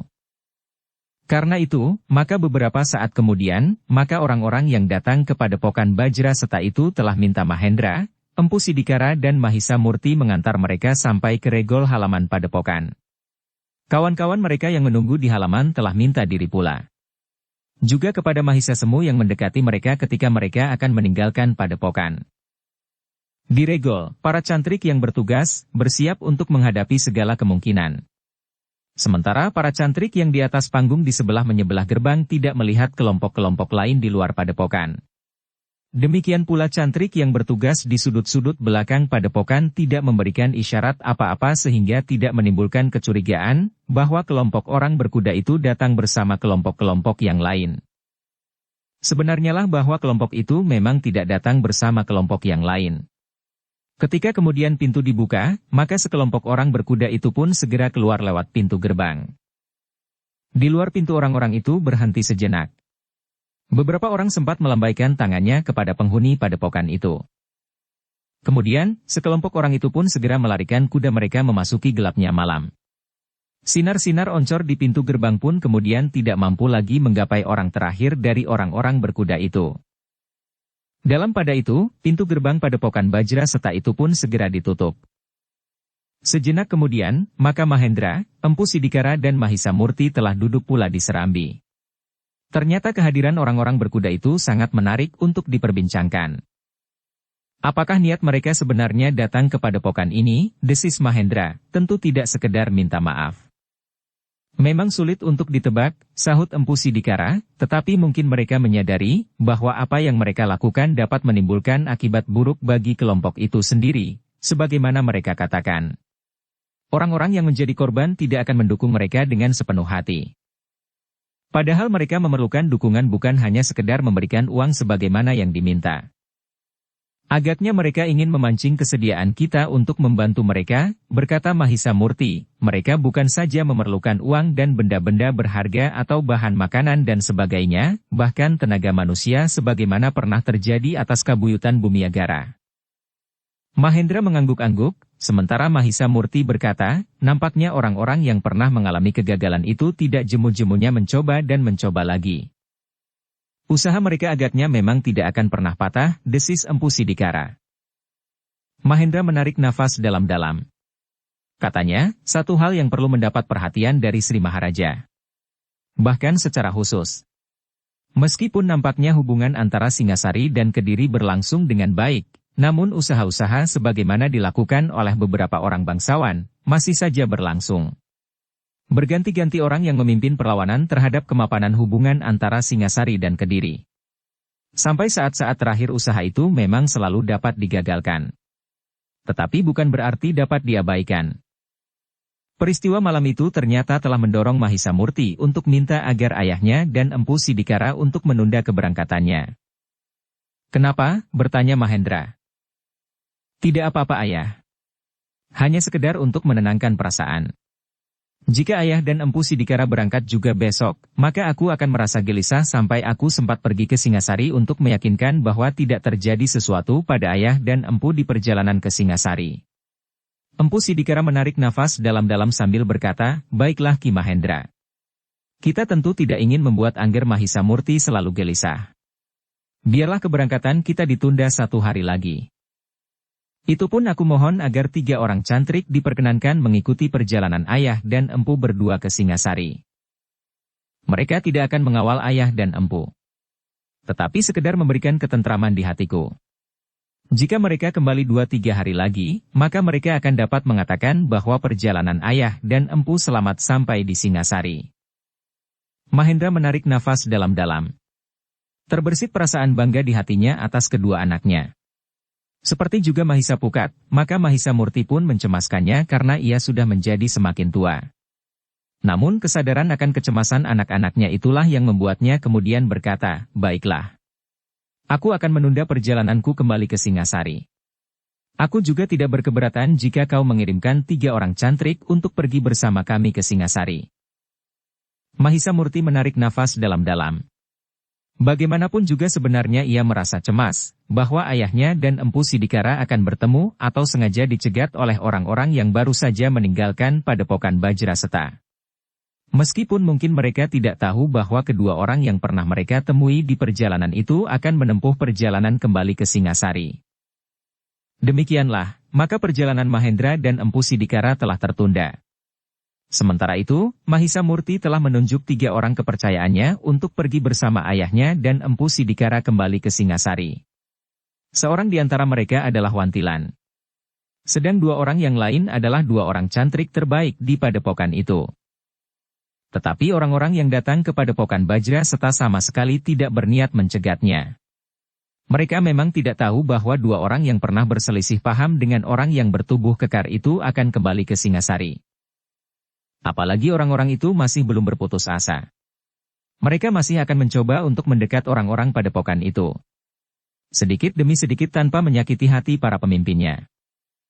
Dukung channel Novel Silat dengan subscribe, follow, like, komen dan share.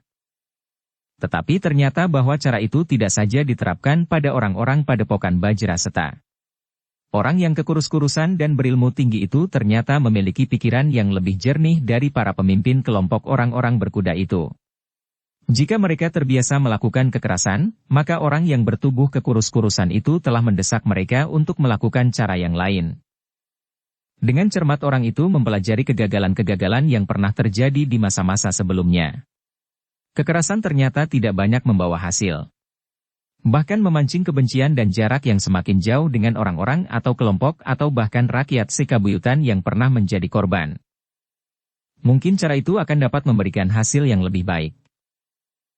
Karena itu, maka yang dilakukan oleh orang-orang yang mendukung usaha untuk merubah tatanan hubungan antara Singasari Kediri itu tidak lagi mempergunakan cara yang keras dan kasar. Mereka mencoba membujuk, memberikan janji-janji dan harapan bagi banyak orang. Dalam pada itu, Mahendra dan empu Sidikara telah memperpanjang waktunya 1 hari 1 malam di padepokan Bajraseta. Baru di hari berikutnya, pagi-pagi benar Mahendra dan empu Sidikara telah bersiap. Demikian pula 3 orang yang akan menyertainya pergi ke Singasari. Menjelang fajar, maka 5 orang berkuda telah siap untuk berangkat.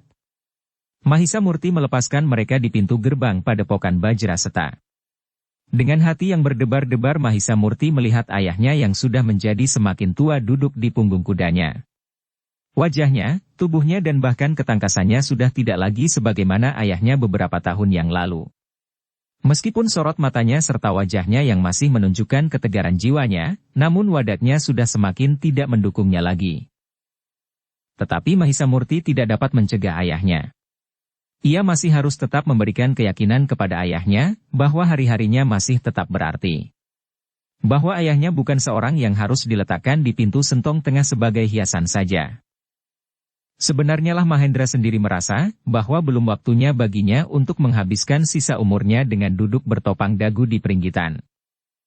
Demikianlah, maka sejenak kemudian Mahendra, empu Sidikara dan ketiga orang yang menyertainya itu sudah berpacu menembus bulak-bulak persawahan. Mereka memacu kudanya semakin cepat. Perjalanan yang mereka tempuh adalah perjalanan yang panjang. Ternyata apa yang dicemaskan oleh Mahisa Murti tidak terjadi. Tidak ada gangguan sama sekali di perjalanan. Juga saat mereka berhenti di kedai untuk beristirahat dan sekedar minum dan makan. Dengan demikian, maka perjalanan yang mereka tempuh lebih cepat dari perjalanan mereka saat mereka menuju ke Padepokan Bajraseta, karena mereka terhenti beberapa saat di perjalanan untuk menyelesaikan persoalan yang disebut oleh orang-orang Kediri sebagai satu kesalahpahaman. Demikian Mahisa Pukat mendengar bahwa ayahnya datang, maka ia pun segera minta izin kepada Pangeran Kuda Pratama untuk menemuinya. "Dari mana kau mengetahui bahwa ayahmu telah datang?" bertanya Pangeran Kuda Pratama.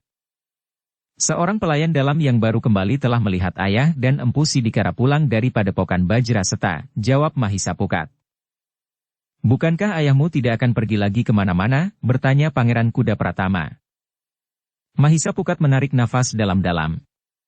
Katanya, "Pangeran, ayah sudah terlalu tua untuk menempuh perjalanan panjang. Tetapi aku tidak dapat mencegahnya ketika ayah berangkat. Karena itu, demikian ayah pulang, rasa-rasanya ingin segera mengetahui berita keselamatannya." Pangeran Kuda Pratama tersenyum. Katanya, "Baiklah. Pergilah. Mudah-mudahan tidak terjadi sesuatu atas ayahmu dan Empu Sidikara di perjalanan." Demikianlah maka Mahisa Pukat pun segera pulang ke rumah ayahnya. Meskipun rumah ayahnya juga berada di halaman istana, tetapi agak jauh menjorok ke belakang, sementara Kasatriyan berada di arah samping istana Singasari. Ketika Mahisa Pukat naik ke tangga rumahnya, maka malam pun telah turun. Di peringgitan Mahisa Pukat melihat Wantilan dan dua orang cantrik padepokannya duduk bersama Empu Sidikara. Tubuh mereka masih basah oleh keringat. Sementara itu Mahendra sendiri masih berada di dalam. Mahisa Pukat berada di rumah ayahnya sampai jauh malam. Banyak yang diceritakan oleh Mahendra dan Empu Sidikara, sementara pembantu di rumah Mahendra itu telah menghidangkan minuman dan makanan bahkan makan malam. Dalam kesempatan itu pula Mahendra telah mengatakan bahwa Mahisa Murti akan datang sepekan sebelum dan sesudah hari pernikahan Mahisa Pukat berlangsung. "Kenapa hanya 10 hari?" bertanya Mahisa Pukat. "Sulit bagi Mahisa Murti untuk meninggalkan padepokan terlalu lama," jawab Mahendra. Ia pun sudah berjanji bahwa Mahisa Semu dan Mahisa Amping akan ikut serta bersamanya. Kecuali Wantilan. Ia harus tinggal untuk menunggui padepokan. Mahisa Pukat memandang Wantilan yang mengangguk-angguk. Katanya, "Paman dapat datang setelah Mahisa Murti kembali ke padepokan." Wantilan tersenyum. Katanya, "Sebenarnya aku juga ingin menunggui pernikahanmu. Tetapi padepokan kita tidak akan dapat ditinggalkan begitu saja. Meskipun ada orang lain yang dapat berbuat lebih baik daripadaku, namun rasa-rasanya aku ingin juga ikut menungguinya. Nah, setelah Mahisa Murti kembali ke padepokan, aku akan mempertimbangkannya." Demikianlah, maka baru lewat tengah malam Mahisa Pukat minta diri. Ia tahu bahwa ayahnya dan mereka yang baru datang dari padepokan itu perlu beristirahat. Ketika Mahisa Pukat kembali ke Kasatriyan, ternyata bahwa Empu Sidikara telah kembali pula ke Kasatriyan bersamanya. Dalam pada itu sejak kedatangannya dari Padepokan Bajraseta, Mahendra telah bersiap-siap untuk melakukan upacara pernikahan anaknya sebagaimana telah disetujui bersama dengan Arya Kuda Cemani. Seperti yang dijanjikan, maka Empu Sidikara pun telah ikut membantu sejauh dapat dilakukan di samping tugas-tugasnya di Kasatriyan. Ternyata bukan saja Empu Sidikara, tetapi beberapa orang yang bersama-sama tinggal di lingkungan istana telah ikut membantunya pula. Bahkan Pangeran Kuda Pratama pun telah menaruh perhatian yang besar terhadap rencana pernikahan Mahisa Pukat. Dari hari ke hari kesibukan pun nampak semakin meningkat. Apalagi di rumah Arya Kuda Cemani. Persiapan-persiapan telah dilakukan sebaik-baiknya. Pernikahan yang telah mendapat restu dari Sri Maharaja itu tentu akan banyak mendapat perhatian dari para pemimpin di Singasari. Apalagi kedua orang tua dari mereka yang akan menikah adalah orang-orang yang banyak dikenal di lingkungan istana Singasari. Di Padepokan Bajraseta, Mahisa Murti pun telah mempersiapkan dirinya untuk menghadiri pernikahan Mahisa Pukat dengan Sasi. Bukan hanya persiapan keberangkatannya saja, tetapi juga persiapan jiwani agar jantungnya tidak terguncang karenanya. Wantilan yang telah berada kembali di Padepokan Bajra serta bersama dua orang cantrik telah menceritakan persiapan-persiapan yang telah dilakukan oleh Mahendra dan Arya Kuda Cemani menjelang pernikahan Mahisa Pukat dengan Sasi. Kau diharap datang sebelum sepekan, berkata Wantilan. Tetapi Mahisa Murti menggeleng sambil menjawab, aku tidak dapat meninggalkan Padepokan ini terlalu lama. Jika orang-orang yang mengaku orang Kediri itu berbuat sesuatu yang bertentangan dengan sikapnya yang manis itu, maka Padepokan ini tentu akan menjadi sangat sibuk. Wantilan mengangguk-angguk. Katanya, aku mengerti. 10 hari bagiku sudah terhitung waktu yang sangat panjang, berkata Mahisa Murti kemudian. Wantilan hanya mengangguk-angguk saja. Namun dalam pada itu, Wantilan memang merasa heran. Pada saat-saat terakhir, menjelang kepergiannya ke Singasari, Mahisa Murti benar-benar telah tenggelam di dalam sanggarnya. Mahisa Semu dan Mahisa Amping pun telah ditempa jauh lebih berat dari hari-hari sebelumnya. Bahkan Wantilan sendiri mendapat kesempatan lebih banyak pula untuk berlatih bersama Mahisa Murti, sehingga kesempatan itu menjadi sangat berarti baginya. Bahkan Wantilan yang mempunyai dasar ilmu yang berbeda dan bahkan hampir saja membinasakannya perlahan-lahan, telah dapat diluruskan dan bahkan selapis demi selapis telah meningkat semakin tinggi. Yang kemudian dapat dibanggakan oleh Wantilan dalam perkembangan ilmunya adalah kemampuannya dalam ilmu pedang. Kemampuan itu seakan-akan begitu saja lahir dan berkembang di dalam dirinya dengan tuntunan yang tidak terlalu banyak dari Mahisa Murti. Bahkan kemudian ilmu pedang Wantilan merupakan salah satu dari ilmu puncaknya ketika dengan tuntunan Mahisa Murti, ilmu pedangnya mencapai satu tataran yang mampu melampaui sekedar kemampuan kewadagan. Meskipun Wantilan tidak mempunyai senjata sebagaimana dimiliki oleh Mahisa Murti dan Mahisa Pukat, tetapi dengan pedang yang dibuat secara khusus oleh seorang cantrik yang telah pernah berguru pada para ahli pembuat senjata di Singasari, maka ilmu pedang Wantilan merupakan ilmu kebanggaannya. Sementara itu, Mahisa Semu dan Mahisa Amping yang sejak awal mempunyai landasan ilmu yang diberikan oleh Mahisa Murti dan Mahisa Pukat, maka kemampuan mereka telah merambat sampai pada persiapan untuk memahami dasar-dasar ilmu tertinggi yang dimiliki Mahisa Murti, terutama dari jalur ilmu yang diwarisinya dari Mahendra. Kemampuan Aji Bajrageni. Namun karena Mahisa Amping masih terlalu muda, maka Mahisa Murti tidak dapat memberikan landasan ilmu setataran dengan Mahisa Semu, agar tidak justru mengganggu perkembangan kewadagan dan kejiwaannya. Tetapi setapak demi setapak, Mahisa Murti memang berniat untuk menyiapkan anak itu sebaik-baiknya. Bahkan menurut pengamatan Mahisa Murti, di dalam diri Mahisa Amping tersimpan bekal yang lebih baik dari anak-anak kebanyakan. Dalam pada itu, Wantilan yang umurnya sudah lebih banyak dari Mahisa Murti, rasa-rasanya melihat sesuatu yang asing di dalam diri Mahisa Murti, justru menjelang pernikahan Mahisa Pukat. Wantilan telah menghubungkan keadaan Mahisa Murti itu dengan saat-saat Mahisa Murti pulang dari Singasari tanpa Mahisa Pukat. Saat itu ia pun melihat sikap yang asing itu yang perlahan-lahan menjadi semakin samar dan bahkan hilang. Namun tiba-tiba sikap itu kini dilihatnya lagi. Namun Wantilan itu justru telah mengagumi Mahisa Murti yang dapat menyalurkan gejolak perasaannya itu dengan sikap yang justru memberikan arti baginya. Mahisa Murti yang nampaknya dicengkam oleh kegelisahan itu telah mengisi waktu-waktunya yang nampak gelisah itu dengan memperdalam ilmu serta memberikan tuntunan kepada orang-orang yang ada di sekitarnya. Termasuk Wantilan sendiri, Mahisa Semu, Mahisa Amping dan para cantrik. Mahisa Murti tidak memberi kesempatan kepada dirinya sendiri untuk dilindas oleh perasaannya. Namun justru mendorongnya untuk melakukan pekerjaan yang sangat berarti baginya dan bagi lingkungannya. Tetapi Wantilan tidak pernah bertanya kepada anak muda itu, apakah yang sebenarnya telah terjadi atasnya. Bahkan sikap Mahendra yang sangat berhati-hati terhadap Mahisa Murti telah menambah keyakinannya, bahwa telah terjadi sesuatu yang menyentuh perasaan anak muda itu. Wantilan memang menghubungkan persoalan itu dengan pernikahan Mahisa Pukat yang akan berlangsung tidak terlalu lama lagi. Demikianlah, saat-saat pernikahan itu pun menjadi semakin dekat. Wantilan memang melihat Mahisa Murti menjadi semakin murung. Tetapi ia menjadi semakin banyak berada di dalam sanggar. Sendiri atau dengan siapapun juga. Bahkan dengan beberapa orang cantrik terpilih. Namun dalam pada itu, yang dianggap akan mengganggu Padepokan Bajra serta oleh orang-orang yang mengaku dari Kediri itu tidak pernah terjadi. Namun orang yang kekurus-kurusan yang pernah datang ke padepokan itu, telah pernah singgah pula untuk menemui Mahisa Murti. Orang itu masih saja menawarkan kesempatan untuk bekerja bersaf menyusun keadaan baru dalam hubungan antara Singasari dan Kediri.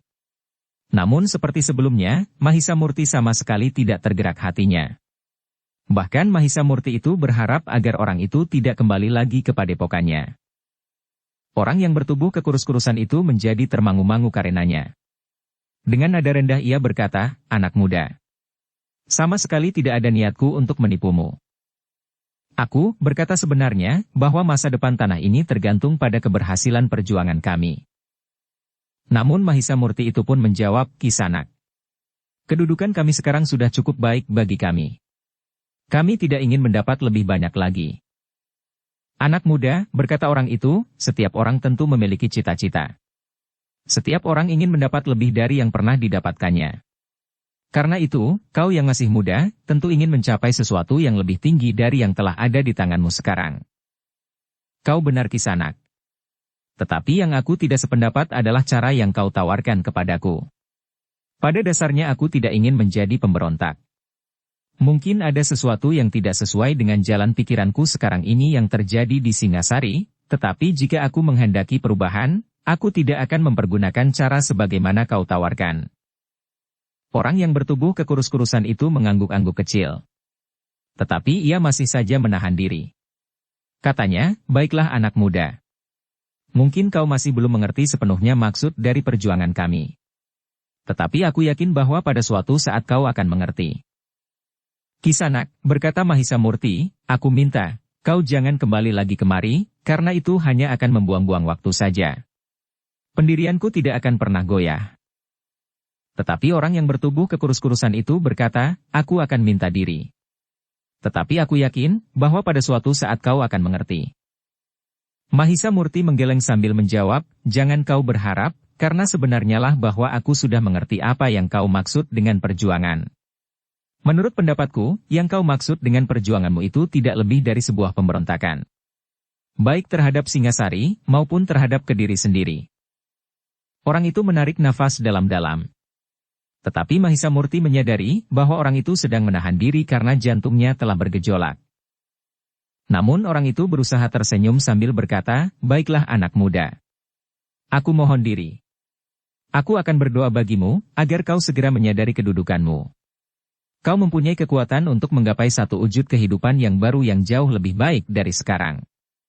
Mudah-mudahan kau akan bersedia bergerak di saat-saat mendatang." "Terima kasih atas kunjunganmu Kisanak," berkata Mahisa Murti, "mudah-mudahan kau tidak akan datang lagi kemari jika kau masih saja ingin berbicara tentang pemberontakanmu. Aku sama sekali tidak berkeberatan menerima kunjunganmu dan siapa saja, sepanjang tidak membawa persoalan yang sangat aku benci itu." Orang itu mengangguk kecil. Katanya, "Baiklah. Aku akan selalu ingat akan kata-katamu. Tetapi aku tidak akan berhenti berharap bahwa kau akan menemukan satu kesadaran yang sangat berarti bagi masa depanmu. Jangan memaksa aku untuk mengusirmu dengan kasar Kisanak," berkata Mahisa Murti, "aku ingin berbuat sebaik-baiknya bagi tamu-tamuku sepanjang mereka tidak menyinggung perasaanku." Orang itu tersenyum. Namun kemudian ia pun meninggalkan padepokan Bajraseta. Namun orang itu menyadari bahwa anak muda yang memimpin padepokan Bajraseta itu adalah seorang yang mempunyai pijakan yang sangat kuat atas sikapnya sehingga tidak mudah untuk dapat diguncang.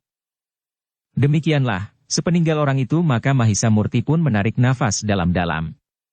Seakan-akan ia telah terlepas dari himpitan perasaan yang terasa menyesakkan dadanya.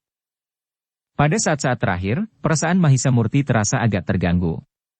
Ia sedang berusaha untuk memantapkan sikapnya menghadapi persoalan pribadinya. Bahkan Mahisa Murti sedang mempersiapkan dirinya untuk pergi ke Singasari ketika tiba-tiba saja muncul orang yang kekurus-kurusan itu yang selalu menawarkan kemungkinan hari depan yang lebih baik. Hampir saja Mahisa Murti kehilangan kesabarannya. Namun untunglah bahwa orang itu tidak mendesaknya sampai batas kesabaran Mahisa Murti. Demikianlah, hari-hari pun berlalu. Di Singasari persiapan hari-hari pernikahan Mahisa Pukat menjadi semakin mendesak. Rumah Arya Kuda Cemani sudah mulai sibuk dengan berbagai macam pekerjaan yang berhubungan dengan upacara pernikahan itu. Namun bagaimanapun juga perasaan Mahendra sebagai seorang ayah kadang-kadang terasa bergejolak pula jika ia mengingat anaknya yang berada di padepokan yang jauh. Namun ia merasa bersyukur bahwa Mahisa Murti ternyata mempunyai kesabaran yang luas sehingga jalan yang dilalui Mahisa Pukat tidak banyak mengalami hambatan, bahkan tidak menimbulkan benturan kepentingan antara kedua orang anak laki-lakinya itu. Demikianlah, hari-hari yang semakin dekat itu telah membuat Mahendra semakin tegang. Namun kebutuhan yang berhubungan dengan hari pernikahan Mahisa Pukat itu telah dilengkapinya. Demikian pula di rumah Arya Kuda Cemani. Kesibukannya pun menjadi semakin meningkat. Bahkan perempuan-perempuan mulai sibuk siang dan malam. Sementara itu Sasi sudah tidak diperkenankan lagi meninggalkan rumahnya. Beberapa hari menjelang keberangkatannya ke Singasari, Mahisa Murti memang menjadi semakin gelisah. Di saat-saat lewat ia memang dapat mengekang perasaannya. Meskipun Mahisa Murti telah meyakinkan dirinya bahwa ia masih akan tetap mampu mengendalikan diri, namun jika ia melihat saat-saat Sasi bersanding dengan Mahisa Pukat, maka perasaannya itu tentu akan tergetar juga. Tetapi apapun yang akan dihadapinya di Singasari, maka Mahisa Murti memang harus datang. Dalam keadaan yang rumit itu, Mahisa Murti tidak mempunyai tempat sama sekali untuk mengurangi beban perasaannya.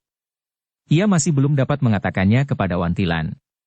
Meskipun Wantilan baginya merupakan orang yang dituakannya, tetapi rasa-rasanya untuk menyatakan persoalan pribadinya dan apalagi menyangkut saudara laki-lakinya yang juga dikenal baik oleh Wantilan, masih juga terlalu berat. Karena itu, maka Mahisa Murti telah berniat untuk membawa bebannya itu sendiri. Di Singasari mungkin ia dapat berbicara dengan ayahnya sekedar untuk mengurangi berat beban perasaannya itu. Namun sebelumnya, ia harus memikulnya sendiri. Namun bagaimanapun juga Mahisa Murti menutupi kegelisahannya itu, Wantilan masih juga dapat melihatnya. Bahkan kemudian ia dapat juga berbicara dengan Sambega mengenai anak muda, pemimpin padepokan Bajraseta itu. Keduanya sependapat bahwa Mahisa Murti memang sedang memikul beban perasaannya. Namun keduanya tidak ada yang bersedia menanyakannya. Aku tidak tahu, apakah hatinya akan terbuka, berkata Wantilan. Apalagi aku orang baru di sini, berkata Sambega, aku masih belum tahu watak dan sifatnya sedalam-dalamnya. Karena itu, aku takut kalau justru aku melakukan kesalahan. Wantilan mengangguk-angguk. Katanya, jika saja Angger Mahisa Murti mau membuka diri. Tetapi Mahisa Murti tetap tidak mengatakan kepada Wantilan dan siapapun di padepokan Bajraseta. Meskipun Mahisa Murti tahu bahwa Wantilan sebenarnya telah membaca kegelisahan hatinya. Namun Mahisa Murti masih belum dapat mengatakan kepadanya. Tetapi perasaan Wantilan sebagai orang yang lebih tua dari Mahisa Murti memang sudah menangkapnya sejak beberapa saat sebelum hari-hari yang pahit itu datang. Kegelisahan Mahisa Murti semakin nampak justru semakin dekat hari keberangkatannya ke Singasari. Tetapi sebenarnya lah bahwa Mahisa Murti memang pernah berbicara dengan Wantilan, meskipun tidak berterus terang. Namun ungkapan yang sedikit itu masih belum cukup kuat untuk mendorong Wantilan berbicara tentang persoalan yang rumit tentang pribadi anak muda itu. Apalagi untuk selanjutnya Mahisa Murti tidak pernah lagi menyinggung persoalan pribadinya itu. Namun menjelang hari keberangkatannya, ternyata Mahisa Murti telah berdesah tentang kekalutan perasaannya ketika ia sedang duduk bersama Wantilan dan Sambega. Sesuatu sedang menyulitkan perasaanku, desis Mahisa Murti. Wantilan menarik nafas panjang. Katanya, sebenarnya lah kami melihat kegelisahan pada sikapmu di hari-hari terakhir ini, Ger. Tetapi aku tidak berani mempersoalkannya karena agaknya ada yang tersembunyi di hatimu. Maaf Paman, jawab Mahisa Murti, tidak sepantasnya aku mengeluh di hadapan Paman kedua. Kalau saja kami dapat membantu Mungger, desis Sambega. Paman dapat datang setelah Mahisa Murti kembali ke padepokan. Terima kasih Paman. Aku tahu bahwa Paman berdua tentu bersedia membantu memperingan perasaanku. Mungkin Paman akan menghibur aku atau akan memberikan jalan keluar. Tetapi biarlah, sebaiknya pada kesempatan lain aku akan mengatakannya. Tetapi kau membuat kami gelisah, berkata Wantilan. Maaf Paman, jawab Mahisa Murti, aku sama sekali tidak berniat membuat Paman gelisah. Tetapi aku dapat mengerti kenapa Paman gelisah melihat sikap dan tingkah lakuku. Meskipun aku berusaha untuk menyembunyikannya. Tetapi sulit bagiku untuk sama sekali menghapus kesan itu dari permukaan. Wantilan mengangguk-angguk. Katanya, aku yang sudah lebih tua ini hanya dapat menduga-duga, meskipun agak mendekati kebenaran serta sedikit keterangan yang sebagaimana pernah kau katakan kepadaku. Tetapi baiklah. Kami tidak akan mengatakan sesuatu sekarang ini. Namun kami hanya ingin berpesan, agar Angger Mahisa Murti tetap mampu mengendalikan diri apapun yang sedang kau hadapi. Mahisa Murti menarik nafas dalam-dalam. Dengan nada datar ia berkata, "Ya Paman. Bukankah besok kau akan berangkat ke Singasari?" bertanya Wantilan. "Ya Paman," jawab Mahisa Murti pula.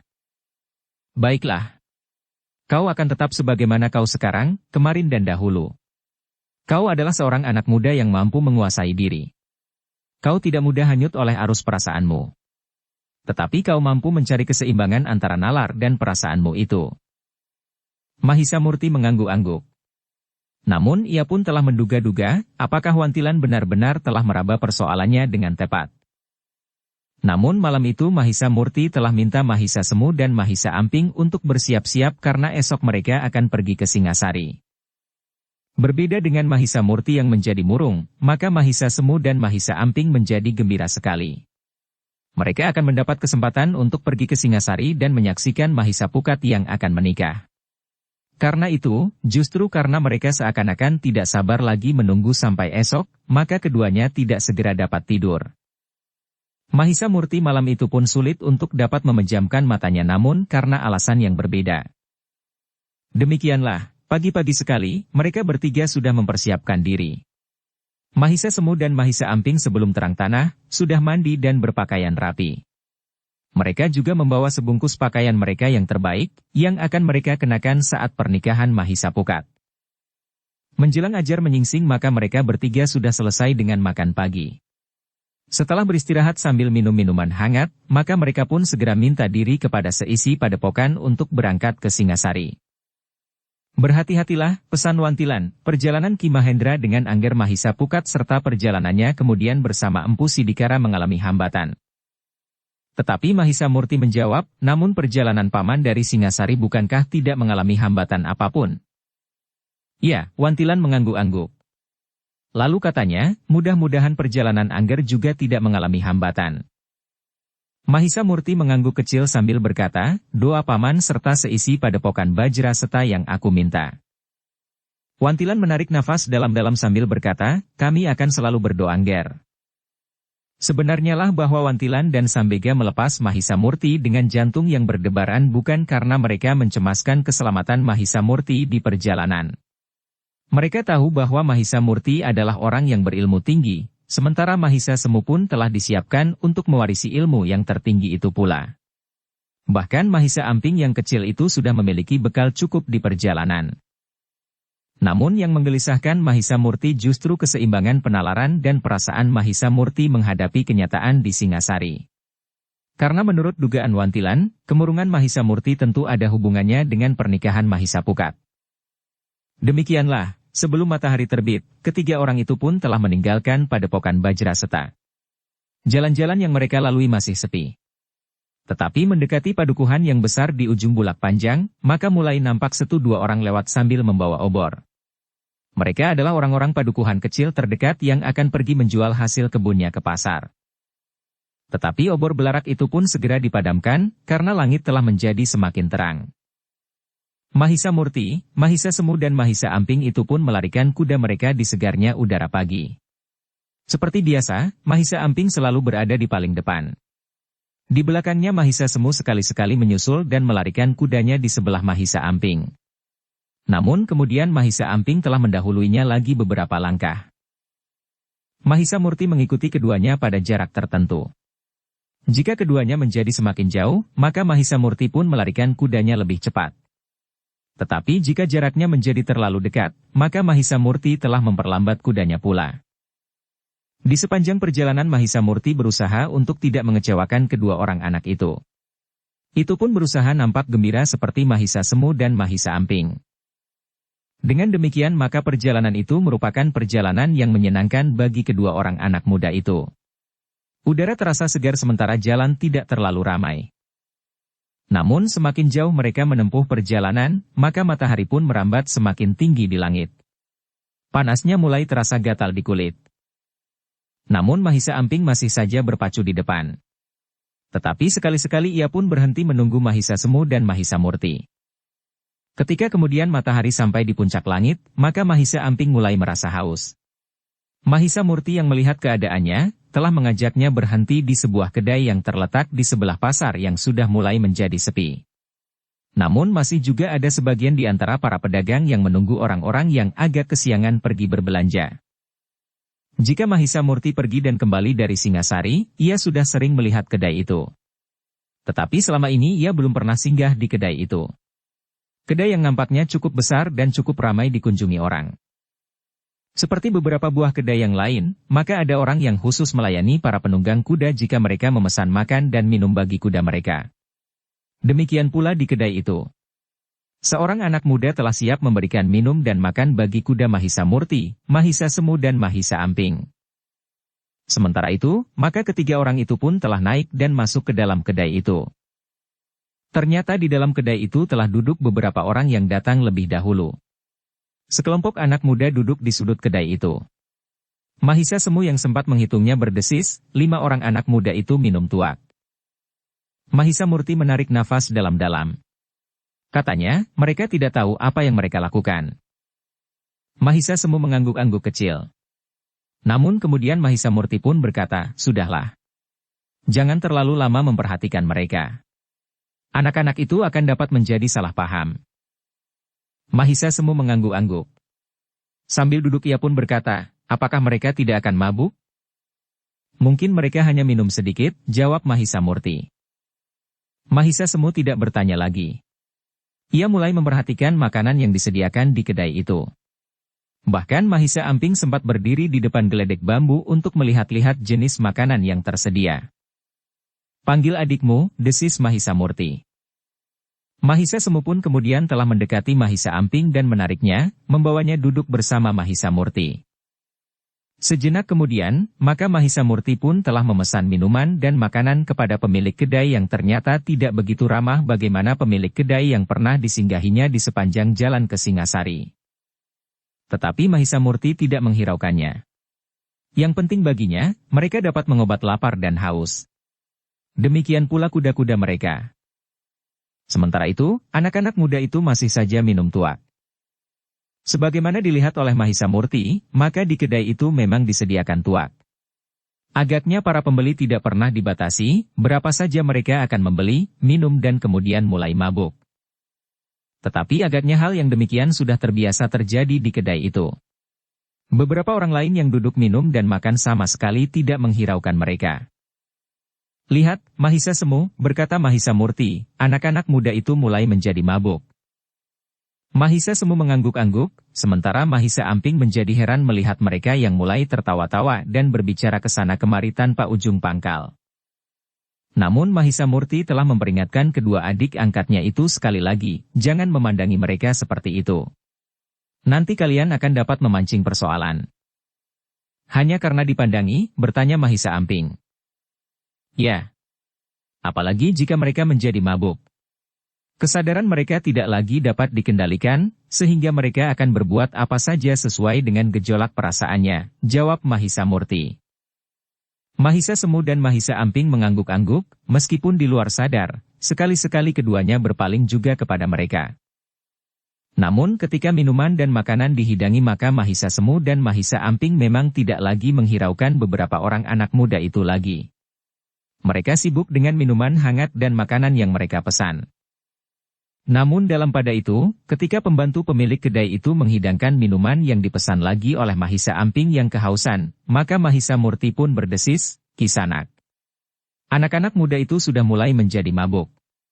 Apakah tidak sebaiknya dihentikan saja agar mereka tidak minum tuak lebih banyak lagi?" Pembantu yang melayani pesanan itu termangu-mangu sejenak. Namun kemudian katanya, "Tetapi tanpa tuak, maka kedai ini tidak akan mempunyai banyak pembeli." "Tetapi bukankah pembeli yang lain juga tidak memesan tuak sebagaimana anak-anak muda itu?" desis Mahisa Murti perlahan-lahan. "Tetapi tidak cukup banyak. Apalagi menjelang sore hari. Yang banyak berdatangan di kedai ini adalah anak-anak muda yang pada umumnya memerlukan tuak," jawab pembantu itu.